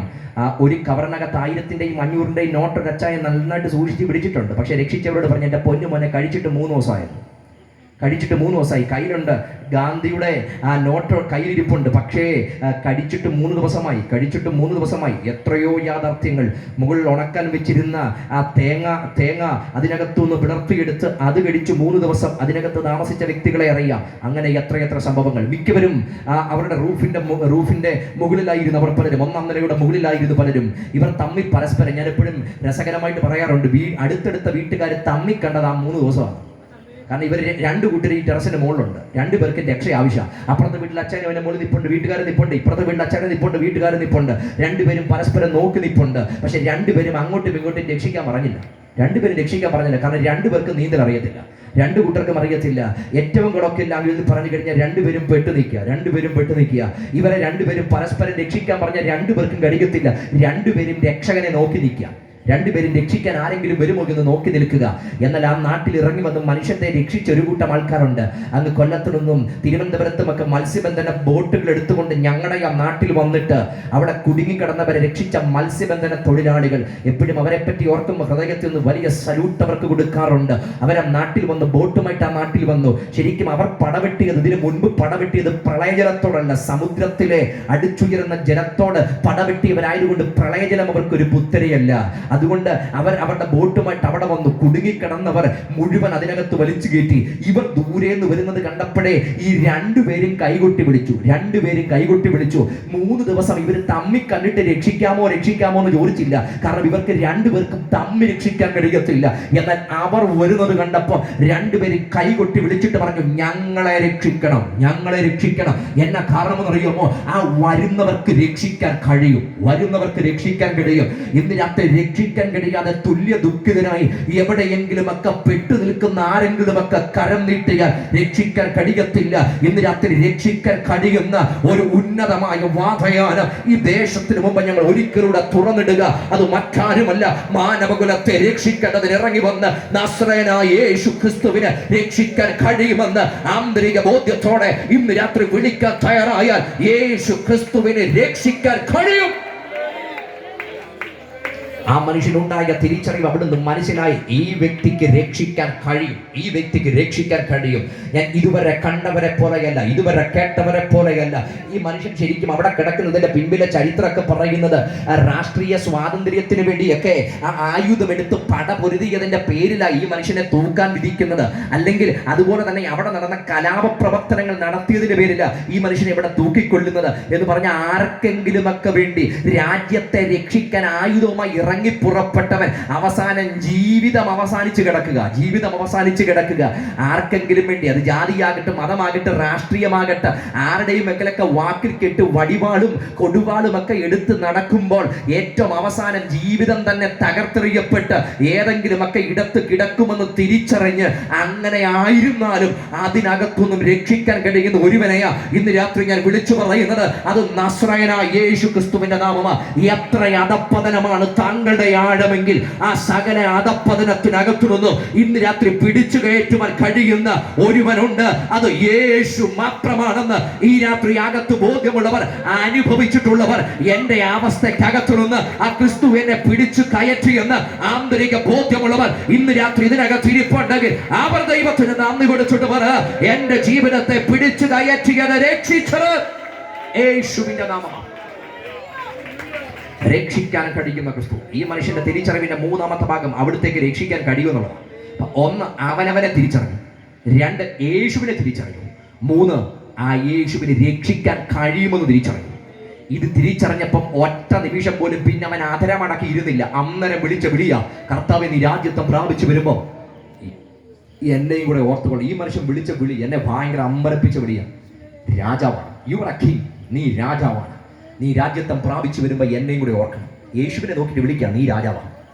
ശരിക്കും ഈ മനുഷ്യൻ വിളിക്കേണ്ട വിളിയല്ലത്. ഈ വിളി വിളിക്കേണ്ടത് യഹൂദന്മാരായിരുന്നു. കാരണം യേശു വന്നത് യഹൂദന്മാരുടെ, അവരുടെ വീണ്ടെടുപ്പുകാരുടെ മെസ്സയായിട്ട്, രാജാവായിട്ട്, അവരുടെ മഷികയായിട്ട് വന്നതാ. ശരിക്കും യഹൂദന്മാരാണ് യേശുവിനെ നോക്കിയിട്ട് വിളിക്കേണ്ടത്, നീ ഞങ്ങളുടെ രാജാവാണ്, നീ ഞങ്ങളുടെ രാജാവാണ്. പക്ഷെ ഒറ്റ യഹൂദനും യേശുവിനെ നോക്കിയിട്ട് രാജാവെന്ന് പറയത്തില്ല. കാരണം പലതാ. ഒന്ന്, അവിടെ ന്യായപ്രമാണം പറഞ്ഞു ക്രൂശിന്മേൽ മരിക്കുന്നവൻ ശപിക്കപ്പെട്ടവൻ. അതുകൊണ്ട് തന്നെ ആ ക്രൂശ് അവർക്ക് ശാപത്തിന്റെ സൈനായിട്ട് നിൽക്കുക. അതുകൊണ്ട് അവർ ഒരിക്കലും ആ ക്രൂശിൽ കിടക്കുന്ന വ്യക്തിയെ മസയായിട്ട് അവർ അംഗീകരിക്കത്തില്ല. രണ്ടാമതായിട്ട്, ഈ യഹൂദന്മാർ യേശുവിനെ രാജാവെന്ന് പറയാൻ പല അവസരങ്ങളുണ്ടായിരുന്നു. അവിടെ ഒന്നും അവർ വിചാരിച്ചില്ല യേശു രാജാവെന്ന് അവർ പറഞ്ഞില്ല. പക്ഷേ ഈ കാത്തിരിപ്പുകൾക്ക് എത്രയോ വർഷങ്ങളുടെ പഴക്കമെന്ന് പറയുമോ, എത്രയോ വർഷങ്ങളുടെ പഴക്കം. അങ്ങ് ഇന്റർ ടെസ്റ്റ്മെന്റൽ പീരീഡ് തൊട്ട് അവർ കാത്തിരിക്കുന്നതാണ്. ഞങ്ങളുടെ മഷിക വേഗത്തിൽ വരും, വേഗത്തിൽ വരും. അതിനും പുറകിൽ പ്രവാചകന്മാർ എഴുതി വെച്ചു, യെശയ്യാവ് എഴുതി വെച്ചു, കന്യക ഗർഭിണിയായി ഒരു മകനെ പ്രസവിക്കും, അവൻ അത്ഭുതമന്ത്രി, വീരനാം ദൈവം, നിത്യപിതാവ്, സമാധാനത്തിന്റെ പ്രഭു. യേശു കയറുന്ന വാഹനങ്ങൾ, പ്രവൃത്തികൾ, ദരിദ്രോട് സുവിശേഷം അറിയിക്കുവാൻ അവിടുന്ന് തന്നെ അഭിഷേകം ചെയ്തിരിക്കുന്നു. കുരുടന്മാർക്ക് കാഴ്ചയും ബദ്ധന്മാർക്ക് വിടുതലും, ദൈവത്തിന്റെ പ്രസാദ വർഷം പ്രഘോഷിക്കുവാൻ അവൻ എന്നെ അഭിഷേകം ചെയ്തിരിക്കുന്നു. യേശുവിന്റെ ശുശ്രൂഷ, യേശുവിന്റെ ജനനം, യേശുവിന്റെ ജീവിതം, ഇത് മുഴുവൻ മഷിക എങ്ങനെയായിരിക്കണമെന്ന് പ്രവാചക പുസ്തകത്തിനകത്ത് എഴുതി വെച്ചിട്ടുണ്ട്. ഇത് മുഴുവൻ അവർക്ക് അകമ്പടിയായിട്ടുണ്ട്. പ്രത്യേകിച്ച് ഇന്റർ ടെസ്റ്റമെന്റ് കാലഘട്ടത്തിനകത്ത് തന്നെ ഇവരുടെ ദേവാലയത്തിനകത്ത് ആന്റിയോക്കസ് എപ്പിഫാനസ് എന്ന് പറഞ്ഞ രാജാവ് പന്നിയെ യാഗമർപ്പിച്ചു. അതിനെ ഒരു ത്രിശൂലം കൊണ്ട് എതിരിട്ട ആ മത്തത്തിയാസ് എന്ന് പറഞ്ഞൊരു മനുഷ്യൻ ആ പുരോഹിതനെ കൊന്നുകളഞ്ഞു. തന്റെ മക്കളായ മക്കാബിയരുടെ നേതൃത്വത്തിൽ നടക്കപ്പെട്ട മക്കാബിയൻ കലാപങ്ങൾ എന്ന് പറഞ്ഞ കലാപങ്ങൾ, കലുഷിതാവസ്ഥകൾ, ആലയ അശുദ്ധി, ഇതൊക്കെയായിരുന്നു അവരുടെ ഇടയിൽ സംഭവിച്ചത്. ഇതിന്റെ നടുവിൽ അവർ കാത്തിരുന്നു, ഞങ്ങളുടെ മഷിക വരും, ഞങ്ങളുടെ മഷിക വരും, ഞങ്ങളുടെ മഷിക വരും. പക്ഷെ യേശു ക്രിസ്തു ഇവിടെ വന്നിട്ടും യേശുവിനെ തിരിച്ചറിയാൻ കഴിയാതെ അവരുടെ കണ്ണു വിരോധിച്ചിരിക്കുക. അവർ പറഞ്ഞു, ഇവൻ ഞങ്ങളുടെ രാജാവല്ല. എന്നാൽ അവസാനം രാജാവെന്ന് വിളിക്കാൻ ഒരു അവസരം ഉണ്ടായിരുന്നു. അടിച്ചു തകർത്ത് ശരീരം മുഴുവൻ ഉഴുവുചാല് പോലെ കീറപ്പെട്ടിട്ട് ഒരു മേലങ്കിയും അതിന്റെ പുറത്ത് പുതച്ചിട്ട് പീലാത്തോസിന്റെ പ്രിട്ടോറിയത്തിനകത്ത് നിർത്തിയിട്ട് പീലാത്തോസ് ചോദിക്കുന്ന ഒരു ചോദ്യമുണ്ട്, നിങ്ങളുടെ രാജാവിനെ ഞാൻ എന്തു ചെയ്യണം? അന്നേരം വേണമെങ്കിൽ അവർക്ക് വിളിക്കാമായിരുന്നു, അവിടുന്ന് ഞങ്ങളുടെ രാജാവാണ്. പക്ഷെ അവർ പറഞ്ഞത് രാജാവെന്നല്ല, ഇവനല്ല ഞങ്ങളുടെ രാജാവ്, കൈസറാണ് ഞങ്ങളുടെ രാജാവ്. അവർ പറഞ്ഞു, അവനെ ക്രൂശിക്ക, അവനെ ക്രൂശിക്ക എന്നവർ ആർത്തു വിളിക്കാൻ തുടങ്ങി.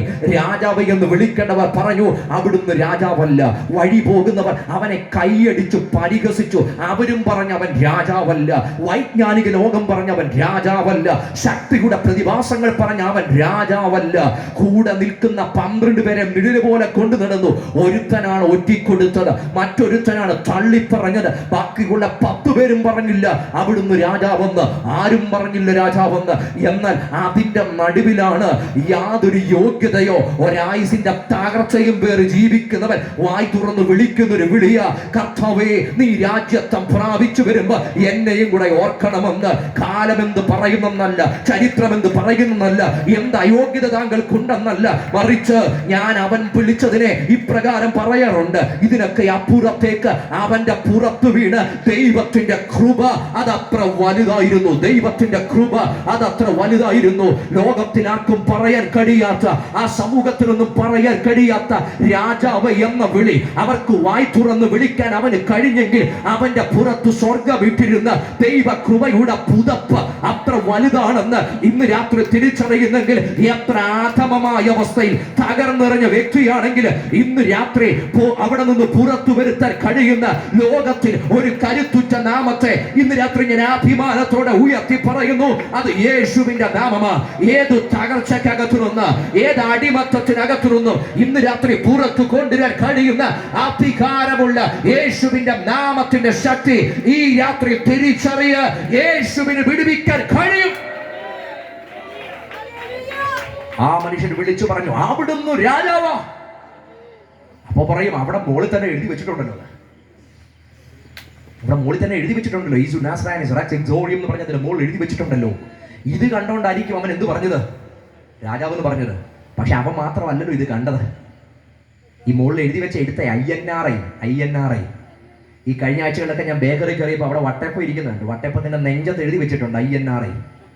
ഈ അപ്പമാണ് ഇൻട്രിയപ്പം എന്ന പേരിൽ മലയാളികൾ അറിയപ്പെടുന്നത്. ഇൻട്രിയപ്പം.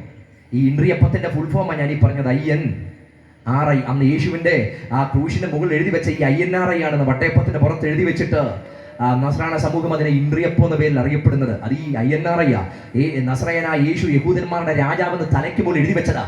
പക്ഷെ ഇവൻ മാത്രമല്ല കണ്ടത്, ആ നാട്ടിൽ മുഴുവൻ പേർക്കും കാണാം, ആ വഴി പോകുന്നവർക്ക് മുഴുവൻ കാണാം. അപ്പുറത്ത് കിടന്ന ആ കള്ളനും ഇത് കണ്ടതാ, അവനും കണ്ടതായിരിക്കും ഈ തലയിൽ എഴുതി വെച്ച INRI. താഴത്തെ ശതാധിപൻ കണ്ടതാ ഈ INRI. അവിടെ ചുറ്റുപാടുമുള്ള മുഴുവൻ വ്യക്തികൾ കണ്ടതാണ് ഈ INRI. അവരെല്ലാം വായിച്ചതാ, അവരെല്ലാം കണ്ടതാണ്. ഇവൻ നാസറയനായ യേശു യഹൂദന്മാരുടെ രാജാവെന്നുള്ള എഴുത്ത്. പക്ഷെ അവർക്കാർക്കും വിളിക്കാൻ തോന്നിയില്ല നീ രാജാവെന്ന്. കാരണം ഈ ക്രൂശി കിടക്കുന്നവനെ കണ്ടാൽ ആർക്കാ രാജാവെന്ന് തോന്നുന്നത്? ഈ പീലാത്തോസിന്റെ പ്രിട്ടോറിയത്തിൽ അന്നത്തെ റോമ ഗവൺമെന്റിന്റെ ഏറ്റവും പ്രാകൃത മാരകായുധമായ ഫ്ലാഗ്രം എന്ന് പറയുന്ന പല ചാട്ടങ്ങൾ ഒരുമിച്ച് ചേർത്ത് ഒരു പിടിക്കകത്ത് ചേർത്ത് വെച്ച് അതിന്റെ അറ്റത്ത് ഈയക്കട്ടകളും എല്ലിൻ കഷ്ണങ്ങളും ചേർത്ത് വെച്ച് ഒരു മനുഷ്യന്റെ പുറത്ത് എത്രയും അഘാതമേൽപ്പിക്കാൻ പറ്റുമോ അത്രയും അഘാതമേൽപ്പിക്കുന്ന രീതിയിൽ പണിതെടുത്ത ആയുധമാണ് ഫ്ലാഗ്രം എന്ന് പറയുന്നത്. ഇതാണ് യേശുവിന്റെ ആ പുറത്തെ കാഞ്ഞടിച്ചത്. ഒന്നല്ല രണ്ടല്ല, പലരും 1 കുറേ 40 എന്നൊക്കെ പറയും. പക്ഷെ ബൈബിളിൽ യാതൊരു തെളിവും അതിനകത്തില്ല. അത് യഹൂദന്മാരുടെ അടിക്കകത്ത് 1 കുറേ 40 കിടക്കുന്നത്. റോമക്കാരുടെ അടിക്കകത്ത് അങ്ങനെ ഒരു നിയമം അവർക്കില്ല. കൈ മടുക്കുന്നത് വരെ മാറി അവരടിക്കും. ഒരു ഫ്ലാഗ്രമല്ല, പല ആംഗിളിൽ നിന്നുകൊണ്ട് പലരാണ് അടിക്കുന്നത്. അടി എത്ര കൊണ്ടെന്ന് യാതൊരു കണക്കുമില്ല. പക്ഷെ അടി കൊള്ളുന്ന ശരീരത്തിനേൽക്കുന്ന അഘാതത്തിനൊരു കണക്കുണ്ട്. അടി ഒരു 2-3 ആകുമ്പോൾ തന്നെ ആ തൊക്ക് തകർന്നു തുടങ്ങും. 5-6 ആകുമ്പോൾ തന്നെ രക്തധമനികൾ എന്ന് പറഞ്ഞാൽ ഞരമ്പ് പൊട്ടിത്തുടങ്ങും. അടി 10-ന് മുകളിൽ തോന്നിയാൽ പിന്നീട് മാംസം പറഞ്ഞു വരാൻ തുടങ്ങും. അടി 20-ന് മുകളിൽ പോയാൽ അതിനകത്തെ എല്ലുകൾ പോലും കാണത്തക്ക രീതിയിൽ ഏറ്റവും ഭീകരമായ അടിയായിരിക്കും. അടി 30-ന് മുകളിൽ പോകുമ്പോൾ ചിലരൊക്കെ ഉദരം പോലും പിളർന്ന് കുടൽമാലകൾ പുറത്തു വരത്തക്ക നിലവാരങ്ങളിൽ അത്ര ഭീകരമായ അടിയാണ് ഫ്ലാഗ്രം കൊണ്ടടിക്കുന്ന അടി. ഇതാണ് അവിടെ നിന്നുകൊണ്ട് ആ 33.5 വയസ്സുകാരൻ മാനവകുലത്തെ മുഴുവൻ മനസ്സിൽ കണ്ടുകൊണ്ട് അവിടുന്ന് വാങ്ങിച്ചു കൂട്ടിയ അടിയുടെ കാഠിന്യം എന്ന് പറയുന്നത്. ഇത് മുഴുവൻ സഹിച്ച്, അതുകൊണ്ട് യശയ്യാവ് നേരത്തെ എഴുതി വെച്ചു, അവന് രൂപഗുണമില്ല, കോമളത്വമില്ല, കണ്ടാൽ ആഗ്രഹിത്തക്കല സൗന്ദര്യമില്ല. അവൻ മനുഷ്യനാ ത്യജിക്കപ്പെട്ടു, നിന്ദിക്കപ്പെട്ടുമിരുന്നു. അവനെ തകർത്തുകളയാൻ യഹോവയ്ക്ക് ഇഷ്ടം തോന്നി. യഹോവയ്ക്ക് ഇഷ്ടം തോന്നുവാനിടയായി. അങ്ങനെ തകർത്തെറിഞ്ഞു. രോമം കത്തിരിക്കുന്നവർ മുമ്പാകെ മിണ്ടാതിരിക്കുന്ന കുഞ്ഞാടിനെ പോലെ അവിടുന്ന് മൗനമായിരുന്നു. ആ ക്രൂശിൽ വെച്ച് തലയിൽ ആഞ്ഞിടക്കിയ ആ മുൾക്കിരീടവും വഹിച്ചുകൊണ്ട് അതിന്റെ ഈറി വരുന്ന രക്തവും അവസാനത്തെ രക്തത്തുള്ളികൾ അവിടെ നിന്ന് ഈറി വരുമ്പോൾ ഈ ക്രൂശിനെ കണ്ട ഒറ്റ മനുഷ്യനും പറയത്തില്ല ഇവിടുന്ന് രാജാവാണെന്ന്. മുഴുവൻ പേരും ത്യജിച്ചു പറഞ്ഞപ്പോ, പരിഹസിച്ച് പറഞ്ഞപ്പോ, കൈകൊട്ടി നിന്ദിച്ചപ്പോ ആ മനുഷ്യനെ നോക്കിയിട്ട്, മാംസം ഇരുന്ന് തൂങ്ങിക്കിടക്കുന്നവനെ, അസ്ഥികൾ മാത്രം കാണാൻ കഴിയുന്നവനെ നോക്കിയിട്ട് ഇവൻ വിളിക്കുന്ന വിളിയാ, കർത്താവേ നീ രാജ്യത്വം പ്രാപിച്ചു വരുമ്പോ എന്നെയും കൂടെ ഓർക്കണമേ. ഇന്ന് രാത്രി ചരിത്രം മാറുന്നത് ക്രിസ്തു ആരെന്ന തിരിച്ചറിവും ക്രിസ്തുവിനെ രാജാവായി ഹൃദയത്തിനകത്ത് സ്വീകരിക്കാൻ ആ മനുഷ്യന് മനസ്സുള്ളപ്പോ അവിടെ ചരിത്രത്തിന് പുത്തനേടുക തുറക്കപ്പെട്ടെങ്കിൽ ഇന്ന് രാത്രി തകർക്കപ്പെട്ട, ഉയർത്തപ്പെട്ട ആ കാൽവറി ക്രൂശിലെ വീണ്ടെടുപ്പുകാരനെ ഇന്ന് രാത്രി ഞാൻ ഇവിടെ ഉയർത്തുമ്പോൾ എത്ര വലിയ തകർച്ചയുടെ നടുവിൽ ഓടി വന്ന് യേശുവേ എന്ന് വിളിക്കാൻ ഇന്ന് രാത്രി മനസ്സുണ്ടെങ്കിൽ ഈ രാത്രി ചരിത്രം മാറ്റാൻ കഴിയുന്ന യേശുവിന്റെ അത്ഭുതത്തിന്റെ ശക്തി ഇന്ന് രാത്രി വ്യാപരിക്കുമെന്ന് അകത്ത് വിശ്വസിക്കുന്നവർക്ക് എത്ര പേർക്ക് ധൈര്യത്തോടെ പറയാൻ കഴിയും? ആ യേശുവിന്റെ ക്രൂശിന് ചരിത്രം മാറ്റാൻ കഴിയും. ആ മനുഷ്യൻ ആ ക്രൂശിനെ നോക്കി വിളിച്ചു പറഞ്ഞു, അങ്ങ് രാജാവാ, അങ്ങ് രാജാവാ. ലോകത്താരും പറയാത്ത, ആ ചുറ്റുപാടുകൾ ആരും പറയാത്ത വാക്ക് ഈ മനുഷ്യന്റെ വായിന്ന് പുറത്തു വന്ന അങ്ങ് രാജാവാ. സംഭവിച്ചതെന്താ? ഈ മനുഷ്യന് വന്ന ബോധ്യം കൂടി ഇന്ന് രാത്രി ഞാൻ പറയാം. വന്ന ബോധ്യം കൂടെ എന്തുകൊണ്ട് അവൻ അവിടെ നിന്നുകൊണ്ട് രാജാവെ എന്ന് വിളിച്ചു പറഞ്ഞത്, വേഗത്തിൽ വിളിച്ചു പറഞ്ഞത്? തനിക്ക് മനസ്സിലായി, ഇപ്പോഴില്ലെങ്കിൽ ഇനി ഒരിക്കലുമില്ല, ഇപ്പോഴില്ലെങ്കിൽ ഇനി ഒരിക്കലുമില്ല. അടുത്ത മിനിറ്റുകളിൽ എപ്പോഴെങ്കിലും അവിടുന്ന് മരിക്കും, അതിനനന്തര മിനിറ്റുകളിൽ എപ്പോഴെങ്കിലും ഞാൻ മരിക്കും. ഞങ്ങളിൽ ആദ്യം മരിക്കുമെന്നറിയില്ല. മരിച്ചില്ലെങ്കിൽ മുട്ടടിച്ചു കുടിച്ച് അവിടെ മരണം സംഭവിപ്പിക്കും. പക്ഷെ ആദ്യം ആര് മരിച്ചാലും നഷ്ടം അവിടുത്തേക്കല്ല, നഷ്ടം എനിക്കാണെന്നും മനുഷ്യനായപ്പോൾ അവിടുന്ന് ആ മനുഷ്യൻ വിളിക്കാൻ തുടങ്ങി, അങ്ങ് രാജ്യത്വം പ്രാപിച്ചു വരുമ്പോൾ എന്നെയും കൂടെ ഓർക്കണം, ഇപ്പോഴില്ലെങ്കിൽ ഇനി ഒരിക്കലുമില്ലെന്ന് തിരിച്ചറിഞ്ഞപ്പോഴാ അവൻ അവിടെ നിലവിളിക്കാൻ തുടങ്ങിയത്.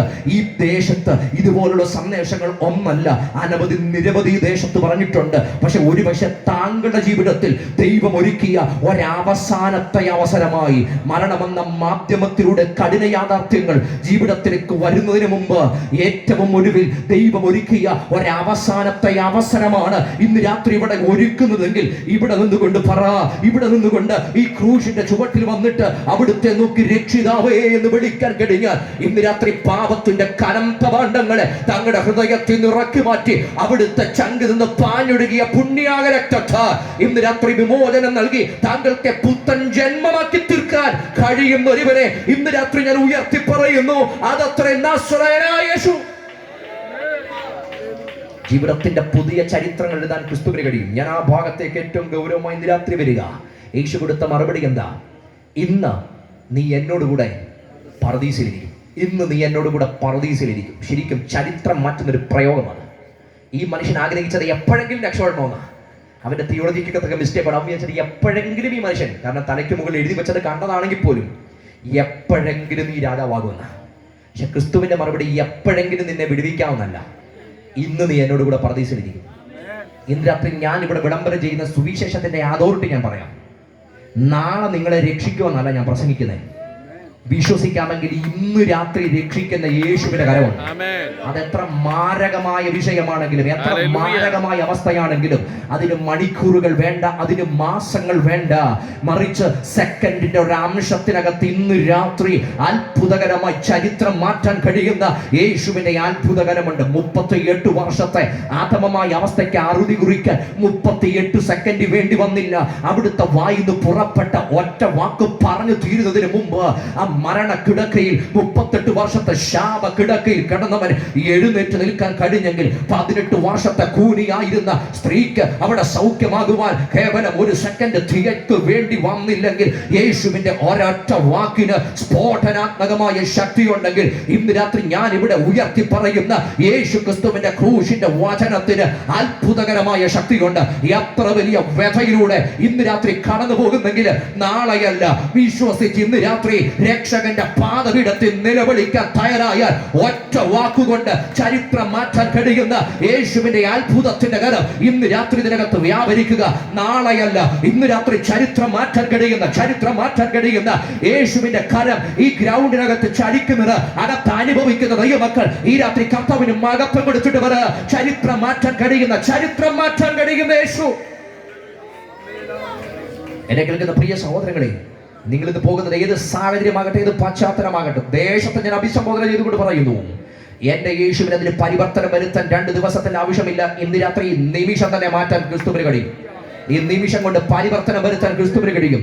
എത്ര വലിയ ജീവിതത്തിന്റെ വൈതരണികളെയും ഒറ്റ നിമിഷം കൊണ്ട് അതിന്മേൽ രൂപാന്തരം വരുത്താൻ കഴിയുന്ന ഒരുവരെ ഞാൻ ഉയർത്തി പറയുന്നു, അതത്ര നാസറയനായ യേശു. അവിടുന്ന് ക്രൂശിൽ വെച്ച ഒറ്റ വാക്ക്, ഇന്ന് നീ എന്നോട് കൂടെ. പുതിയ ജീവിത. ശരിക്കും അവിടെ അവന്റെ ചരിത്രം മാറുക. രക്ഷപ്പെടാൻ ആ നിമിഷം ഇതല്ലാതെ മറ്റൊരു സാധ്യത അവന്റെ മുമ്പിലില്ല.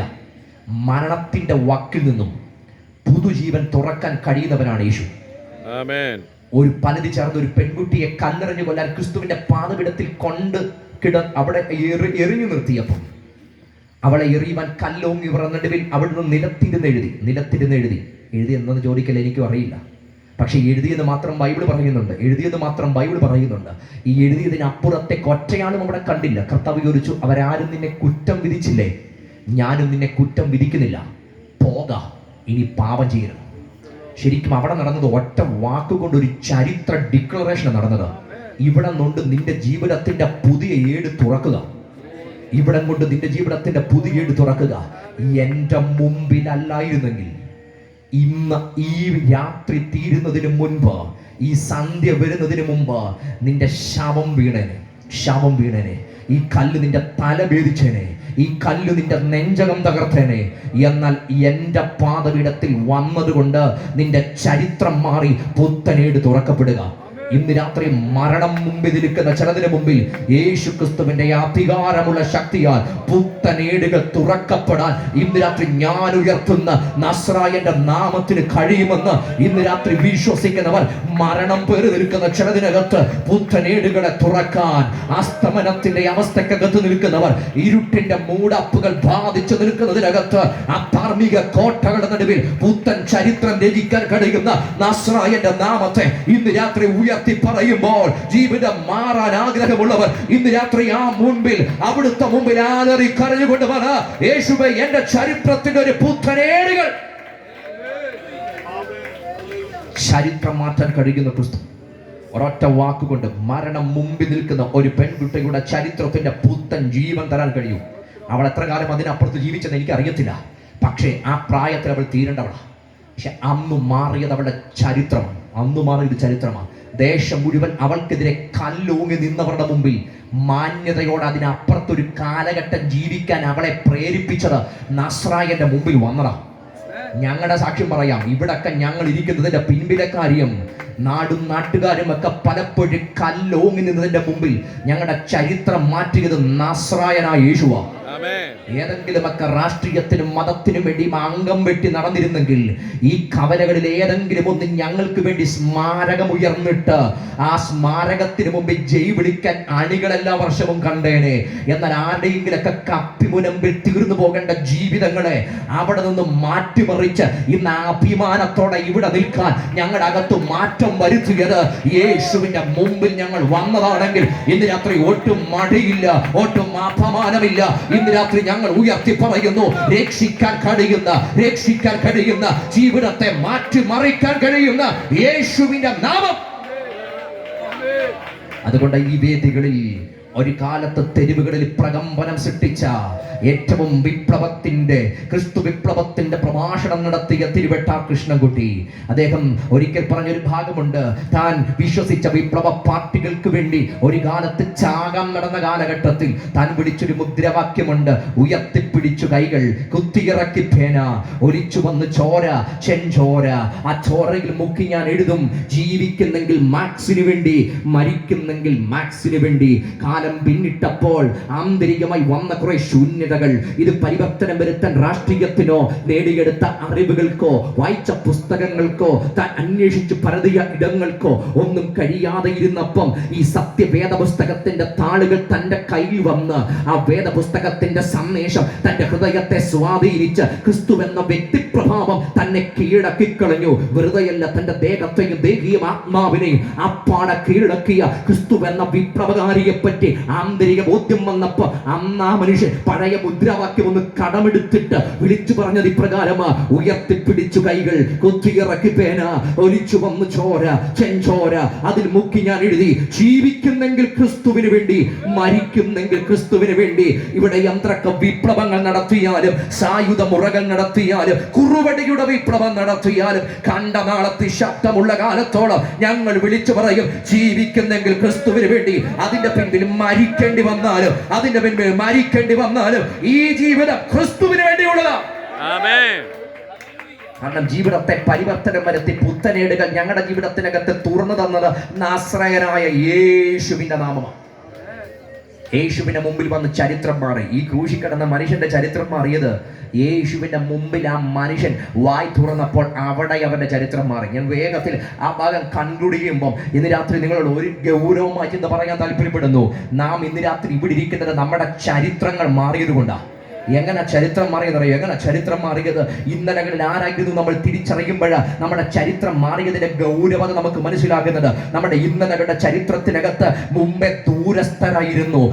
ദൂരസ്ഥരായിരുന്ന നമ്മൾ ഇന്ന് യേശു ക്രിസ്തുവിന്റെ രക്തത്താൽ സമീപസ്ഥരായി തീർന്നു. മുമ്പേ ശത്രുക്കളായിരുന്ന നമ്മൾ ഇപ്പോൾ ക്രിസ്തുവിന്റെ രക്തത്താൽ മക്കളായി തീർന്നു. മുമ്പേ ഏറ്റവും വിരുദ്ധമായി സഞ്ചരിച്ച ആകാശത്തിന്റെ അധികാരങ്ങൾക്ക് അധിപനായവനെ അനുസരിച്ചു നടന്ന ഇന്നലെയുടെ കാലത്തിൽ നിന്ന് അബ്ബ പിതാവ് എന്ന് വിളിക്കുന്ന സ്വർഗീയ പദവികൾക്ക് ഓഹരിക്കാരായി തീർന്നു. മുമ്പേ ശത്രുക്കളായിരുന്ന നമ്മൾ മിത്രങ്ങളായി മാറി. മുമ്പേ അനാഥരായിരുന്ന നമ്മൾ ഇന്ന് സനാഥരായി മാറി. ഇന്ന് അബ്ബ പിതാവ് എന്ന് വിളിക്കുന്ന ധൈര്യത്തിന്റെ വാക്കോടെ അടുത്തു ചെല്ലുമ്പോൾ ഇന്ന് രാത്രി ഞങ്ങൾക്ക് വിളംബരം ചെയ്യാനുള്ളത് ഒരപ്പനുണ്ടെന്ന് സ്വർഗത്തിൽ ഒരപ്പനുണ്ട്. ഏതു വേദനയുടെ നടുവിലും എന്നെ മാറോട് ചേർക്കുന്ന ഒരപ്പനുണ്ട്. എല്ലാ വേദനകളും മാറിയിട്ടല്ല ഇന്ന് രാത്രി പ്രസംഗിക്കുന്നത്. എല്ലാ വേദനകളും മാറിയിട്ടല്ല ഇങ്ങനെയുള്ള യോഗങ്ങൾ സംഘടിപ്പിക്കുന്നത്. മറിച്ച് ഇവിടെ നിന്ന് ഞങ്ങൾ പറയുന്നതിന് ഒറ്റ കാരണമേ ഉള്ളൂ. എല്ലാ വേദനകളുടെ നടുവിലും ഞങ്ങളെ വാരി പുണരുന്ന, ചേർത്തടയ്ക്കുന്ന, അതിന്റെ നടുവിൽ കരുത്തോടെ കരം പിടിക്കുന്ന ഒരപ്പനുണ്ട്. എല്ലാ വേദനകൾക്കും കൂടെ നിൽക്കുന്ന, അതിന് അറുതി വരുത്തുന്ന ഒരപ്പനുണ്ട്. യേശുവിൽ ഞങ്ങൾക്ക് ലഭിച്ചത് അങ്ങനെ ഒരു അപ്പനയാ. ഞങ്ങൾക്കൊരു സ്നേഹിതനയാ. എല്ലാം പറയാൻ കഴിയുന്ന ഒരു സ്നേഹിതൻ, ഏതിലും ചേർത്തു പിടിക്കാൻ കഴിയുന്ന ഒരു സ്നേഹിതൻ. ഇന്ന് രാത്രി ആഴമായി ഹൃദയത്തിനകത്ത് മുറിവുകൾ ഉണ്ടെങ്കിൽ അതിന് നടുവിൽ എനിക്ക് പറയാനുള്ളത്, ചേർത്തു പിടിക്കുന്ന ക്രിസ്തുവിന്റെ സാന്നിധ്യമുണ്ട്. ശിഷ്യന്മാർ യേശുവിന്റെ മരണത്തിനപ്പുറത്ത് യഹൂദന്മാരെ പേടിച്ച് അടച്ചിട്ട മുറിക്കകത്തിരിക്കുക. അവർക്ക് മുഴുവൻ ഭയം ബാധിച്ചിരിക്കുക, മരണഭീതി അവർക്ക് സംഭവിച്ചിരിക്കുക. പക്ഷേ അവരാരും തുറന്നു കൊടുക്കാതെ, വാതിലുകൾ തുറക്കാതെ അവരുടെ മുറിക്കകത്തേക്ക് ഇറങ്ങി വന്ന് കയ്യിലുള്ള ആണിപ്പാട് അവർക്ക് നേരെ നീട്ടിയിട്ട് യേശു പറഞ്ഞൊരു പദമുണ്ട്, നിങ്ങൾക്ക് സമാധാനം. ഉയർത്തെഴുന്നേൽക്കപ്പെട്ട യേശുവിന്റെ ശരീരത്തിൽ ഈ ആണിപ്പാടിന്റെ ആവശ്യമില്ല. പക്ഷെ അത് അവിടുന്ന് അവശേഷിപ്പിച്ച് അത് അവർക്ക് നേരെ നീട്ടിയതിന് ഒറ്റ കാരണമേ ഉള്ളൂ. ഈ ആണിപ്പാട് അവരുടെ സമാധാനമാ. നിങ്ങൾക്ക് വേണ്ടി തകർക്കപ്പെട്ടവൻ, നിങ്ങൾക്ക് വേണ്ടി ഉടയപ്പെട്ടവൻ, നിങ്ങൾക്ക് വേണ്ടി രക്തം ചിന്തിയവൻ നിങ്ങളുടെ സമാധാനമാണ്. ഇന്ന് രാത്രി ഏതു വേദനകളുടെ നടുവിലും മനുഷ്യനെ ചേർത്തടയ്ക്കുന്ന ഒരു കരമുണ്ടെങ്കിൽ ആണിപ്പാടേറ്റ യേശുവിന്റെ കരമാണെന്ന് ഇന്ന് രാത്രി ഞാൻ വിളംബരം ചെയ്യുമ്പോൾ അത് അകത്ത് അനുഭവിക്കുന്ന ദൈവമക്കൾ ഈ ഗ്രൗണ്ടിനകത്ത് ഇരിപ്പുണ്ടെങ്കിൽ ധൈര്യത്തോടെ സ്തോത്രം പറഞ്ഞ് ഈ ദേശത്തിന് ആ സന്ദേശം കൈമാറിയിട്ട് പറ, എന്റെ ജീവിതത്തിന്റെ ഏതു വേദനയുടെ നടുവിലും എന്നെ വാരി പുണരുന്നത് യേശുവിന്റെ കരമാണ്. ചരിത്രം മാറ്റാൻ കഴിയുന്ന ക്രിസ്തു. എന്റെ ഇന്നലെയുടെ അന്ധകാര നിബിഡമായ ചരിത്രത്തെ പുത്തനേടാക്കി തീർക്കാൻ ഇന്ന് രാത്രി ക്രിസ്തുവിന് കഴിയും. അവിടുത്തെ ഒരൊറ്റ വാക്കിന്, പ്രകൃതി അമർന്നു നിന്ന വാക്കാത്, രോഗി സൗഖ്യമാക്കിയ വാക്കാത്, മരിച്ചവർ ഉയർത്ത വാക്കാത്. ഈ പട്ടണത്തിലൊക്കെ ഒരു വിധവയ്ക്ക് വേണ്ടി ആ ഒറ്റ വാക്ക് മുടങ്ങിയപ്പോൾ പട്ടണം നടുങ്ങി നിന്നു. യേശുവിന്റെ മഹത്വം വെളിപ്പെട്ടു. അവൾ വിധവ എന്ന് പറയുമ്പോൾ തന്നെ ആ വീട്ടിനകത്ത് മരണം വന്ന വഴി നമുക്കറിയാം. ഭർത്താവിനെയും കൊണ്ട് മരണം പോയി. എന്നാൽ ആ കുഞ്ഞിന് എത്ര പ്രായമുണ്ടെന്ന് എനിക്കറിയില്ല. ഒക്കത്തിരിക്കുന്ന ഒരു കുഞ്ഞാണെന്ന് സങ്കല്പിക്കുന്നു. ആ സങ്കല്പിച്ചു കഴിഞ്ഞാൽ അവന്റെ ഒക്കത്ത് അവനെ ഇട്ട് അവന്റെ പുറത്തൊന്ന് തട്ടുമ്പോൾ ഈ അമ്മയുടെ അകത്ത് കുറെ പ്രതീക്ഷയുണ്ട്. ഇവൻ വളരും, ഇവൻ പഠിക്കും, ഇവൻ മൂലം എന്റെ കുടുംബത്തിന്റെ ചരിത്രം മാറും. പക്ഷേ അവിടെ മുമ്പിൽ അവൾ കണ്ട കാഴ്ച സ്വപ്ന കൊട്ടാരങ്ങൾ പടുത്തുയർത്തി, ഒത്തിരി പ്രതീക്ഷകളുടെ കൊട്ടാരങ്ങൾ പടുത്തുയർത്തി. എന്നാൽ പൊടുതിനവേ സകലതും മുമ്പിൽ നിന്ന് തകർന്നു പോകുന്നതാണ് അവൾ കണ്ടത്. പൊടുതിനവേ മുമ്പിൽ പിടഞ്ഞു വീണ് മരിക്കുന്ന മകന്റെ കാഴ്ച അവിടെ നെഞ്ചകം തകർത്തു കളഞ്ഞു. ആർത്തലച്ച് കരയുന്ന അവൾക്ക് വേണ്ടി പറയാൻ ആരുമില്ല. ശതാധിപൻ പള്ളി പണിത് കൊടുത്തത് കൊണ്ട് പള്ളിക്കാർ അവൾക്ക് വേണ്ടി അവന് വേണ്ടി പറയാനുണ്ടായിരുന്നു. എന്നാൽ പള്ളിക്കൊന്നും കൊടുക്കാനില്ലാത്തത് കൊണ്ട് പാവപ്പെട്ട വിധവയ്ക്ക് വേണ്ടി പറയാൻ ഒറ്റ മനുഷ്യനും ഇല്ല.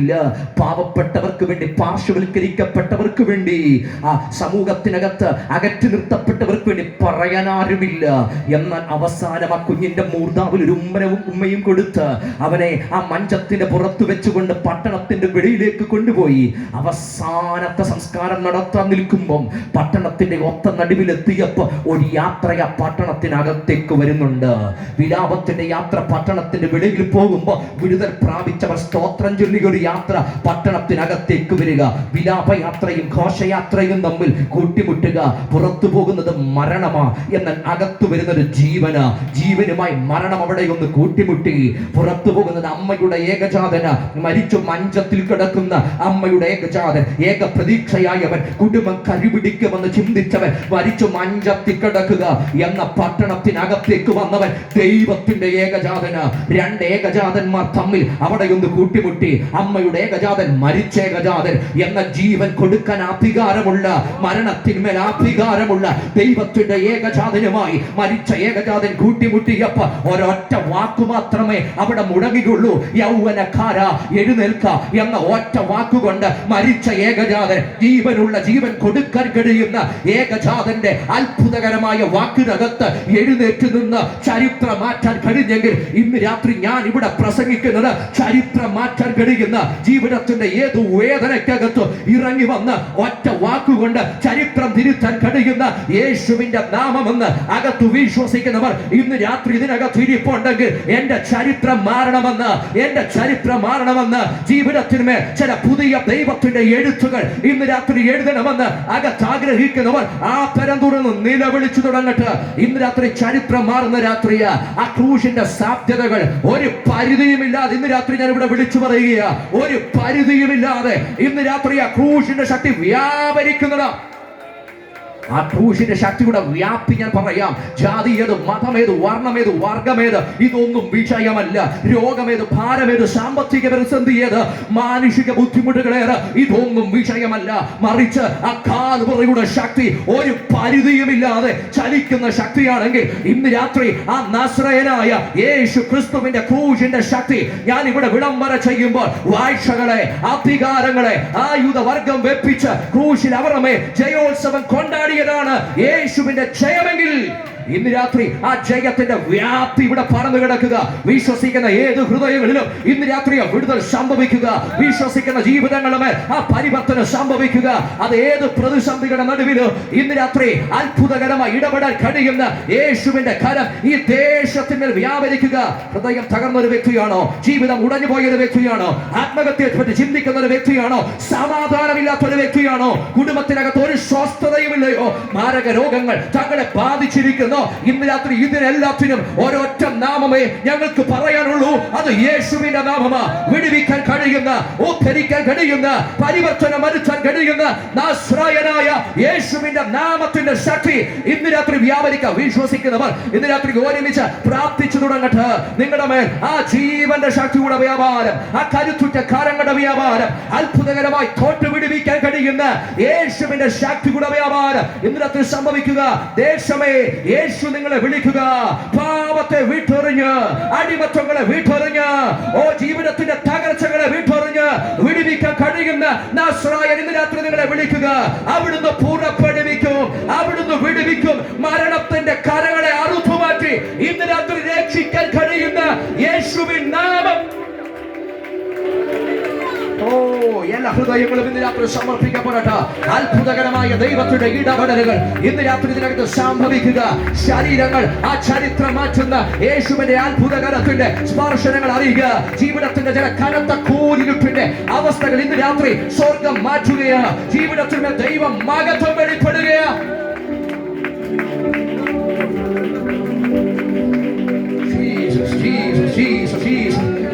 കണ്ണുകളും അടയട്ടെ. ഒരുമിച്ച് ആത്മാവിൽ പ്രാർത്ഥിച്ചു തുടങ്ങട്ടെ. ശരീരങ്ങൾ ഈ രാത്രി സ്വതന്ത്രമാകട്ടെ. ഭയങ്ങൾ മാറിപ്പോകട്ടെ. യേശു ക്രിസ്തു മുഖാന്തരം ചരിത്രങ്ങൾ മാറട്ടെ. യേശു ക്രിസ്തു മുഖാന്തരം നമുക്ക് ജയം തന്ന ദൈവത്തിന് സ്തോത്രമെന്ന് ഇന്ന് രാത്രി ആ ജയ പേര് മുഴങ്ങി തുടങ്ങുമ്പോൾ സ്വാതന്ത്ര്യത്തിന്റെ ശക്തി, ദൈവത്തിന്റെ ആത്മാവ് നൽകുന്ന യേശു ക്രിസ്തു മുഖാന്തരം ലഭിക്കപ്പെടുന്ന ആ സ്വാതന്ത്ര്യത്തിന്റെ ശക്തി ഇന്ന് രാത്രി വ്യാപരിക്കുക. വിശ്വസിക്കുന്നവർ എല്ലാവരും ചെന്ന് പ്രാർത്ഥിച്ചു തുടങ്ങട്ടെ.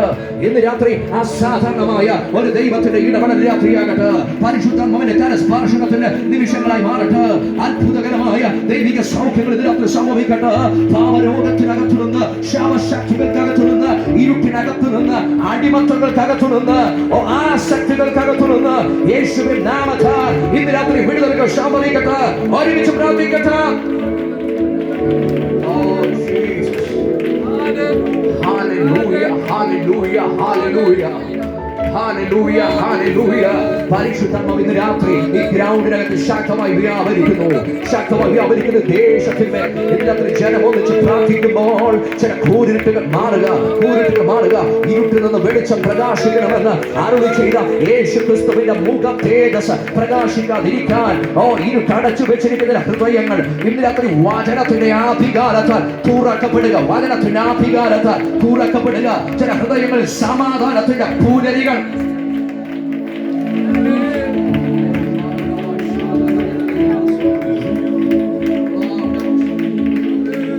എല്ലാവരും ഒരു നിമിഷം ദൈവസ്ഥയിൽ എഴുന്നേറ്റ് നിൽക്കണം. എല്ലാവരും ഒരു നിമിഷം ദൈവസ്ഥയിൽ എഴുന്നേറ്റ് നിൽക്കണം. ഇന്ന് രാത്രി സ്വർഗം എനിക്ക് തരുന്ന ആത്മീക നിയോഗപ്രകാരം ആ വിശുദ്ധന്മാരെ ഞങ്ങൾ ഒരുമിച്ച് ഇന്ന് രാത്രി പ്രാർത്ഥിക്കാൻ പോവാം, ഒരുമിച്ച് പ്രാർത്ഥിക്കാൻ പോവാം. യേശുവിന്റെ കരം ഇന്ന് രാത്രി നിങ്ങളെ തൊടാൻ പര്യാപ്തമാണ്. മനസ്സുകൊണ്ടോ ശരീരം കൊണ്ടോ ആന്തരികമായോ ബാഹ്യമായോ നിങ്ങൾ അനുഭവിക്കുന്ന പ്രതിസന്ധിയുടെ മേൽ ഇന്ന് രാത്രി ഞാൻ പ്രസംഗിച്ച ചരിത്രം മാറ്റാൻ കഴിയുന്ന യേശുവിനെ തൊടാൻ കഴിയും. നാളെയല്ല, ഇന്ന് നീ എന്നോടുകൂടെ പറുദീസയിൽ ഇരിക്കുമെന്ന് പറഞ്ഞ് പറുദീസ പ്രദാനം ചെയ്ത ക്രിസ്തുവിന് ഇന്ന് രാത്രി ചരിത്രം മാറ്റാൻ കഴിയും. ഇന്ന് രാത്രി ചില അത്ഭുത ഇടപെടൽ നടത്താൻ കഴിയും. അത് വിശ്വസിക്കുന്നവർ, പ്രാർത്ഥന ആവശ്യമുള്ളവർ ഈ രാത്രി കരങ്ങൾ ഉയർത്തിപ്പിടിക്കട്ടെ. നിങ്ങൾക്ക് വേണ്ടി പ്രാർത്ഥിക്കാൻ പോവാം. ദൈവം ഞങ്ങൾക്ക് നൽകിയിരിക്കുന്ന ആത്മീക നിയോഗപ്രകാരം, ആത്മീക അധികാര പ്രകാരം ഇന്ന് രാത്രി ജനത്തിന് വേണ്ടി പ്രാർത്ഥിക്കുക. സർവശക്തന്റെ വിടുതലിന്റെ കരങ്ങൾ ഇന്ന് രാത്രി ഉയർത്തിപ്പിടിച്ച കരങ്ങളുടെ മേൽ സ്വർഗ സ്പർശിക്കാൻ പോകുക. ആണിപ്പാടുള്ള കരത്തിന്റെ സ്പർശനം ഇന്ന് രാത്രി നിങ്ങൾക്ക് വേണ്ടി വെളിപ്പെടുക, നിങ്ങളുടെ കുടുംബങ്ങൾക്ക് വെളിപ്പെടുക, നിങ്ങളുടെ ജീവിതത്തിന്റെ വിഷയങ്ങളുടെ മേൽ വെളിപ്പെടുക. ഞങ്ങളുടെ പ്രിയ കർത്താവേ, അങ്ങയുടെ പുത്രനായ യേശു ക്രിസ്തുവിന്റെ അധികാരമുള്ള നാമത്തിൽ ഈ ജനത്തിന് വേണ്ടി പ്രാർത്ഥിച്ചു തുടങ്ങുമ്പോൾ ചില ജീവിതങ്ങൾ ഇന്ന് രാത്രി സ്വതന്ത്രമാകട്ടെ. കാൽവറിയിൽ ജയമെടുത്ത യേശുവിന്റെ ജയം ഇന്ന് രാത്രി ജനം തിരിച്ചറിയട്ടെ. സ്വാതന്ത്ര്യങ്ങൾ അവരുടെ ജീവിതത്തിൽ കാൽപ്പിക്കപ്പെടട്ടെ.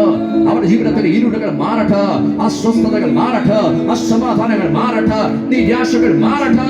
യേശുവിന്റെ ജീവൻ വ്യാപരിക്കട്ടെ. ജനത്തെ ബ്ലസ് ചെയ്യുന്നു. പ്രാർത്ഥന കേട്ട കൃപയ്ക്ക് നന്ദി. യേശു ക്രിസ്തുവിന്റെ നിസ്തുല്യ നാമത്തിൽ തന്നെ ആമേൻ. നമ്മളൊരു പാട്ടിൽ ഈരടുകൾ പാടി ഇന്ന് രാത്രി കർത്താവിനെ ഒന്ന് മഹത്വപ്പെടുത്താൻ പോവുക. നമ്മുടെ കർത്താവ് ജീവിക്കുന്ന ദൈവമാണ്. ആ ജീവന്റെ ഉറഭാഗത്ത് അനുഭവിക്കുന്ന ചോർന്ന് മഹത്വപ്പെടുത്തുക. നിങ്ങൾ ഒരുമിച്ച് പാടി മഹത്വപ്പെടുത്തുമ്പോൾ തന്നെ യേശുവിന്റെ കരം നിങ്ങളെ പൂർണ്ണമായ സ്പർശം.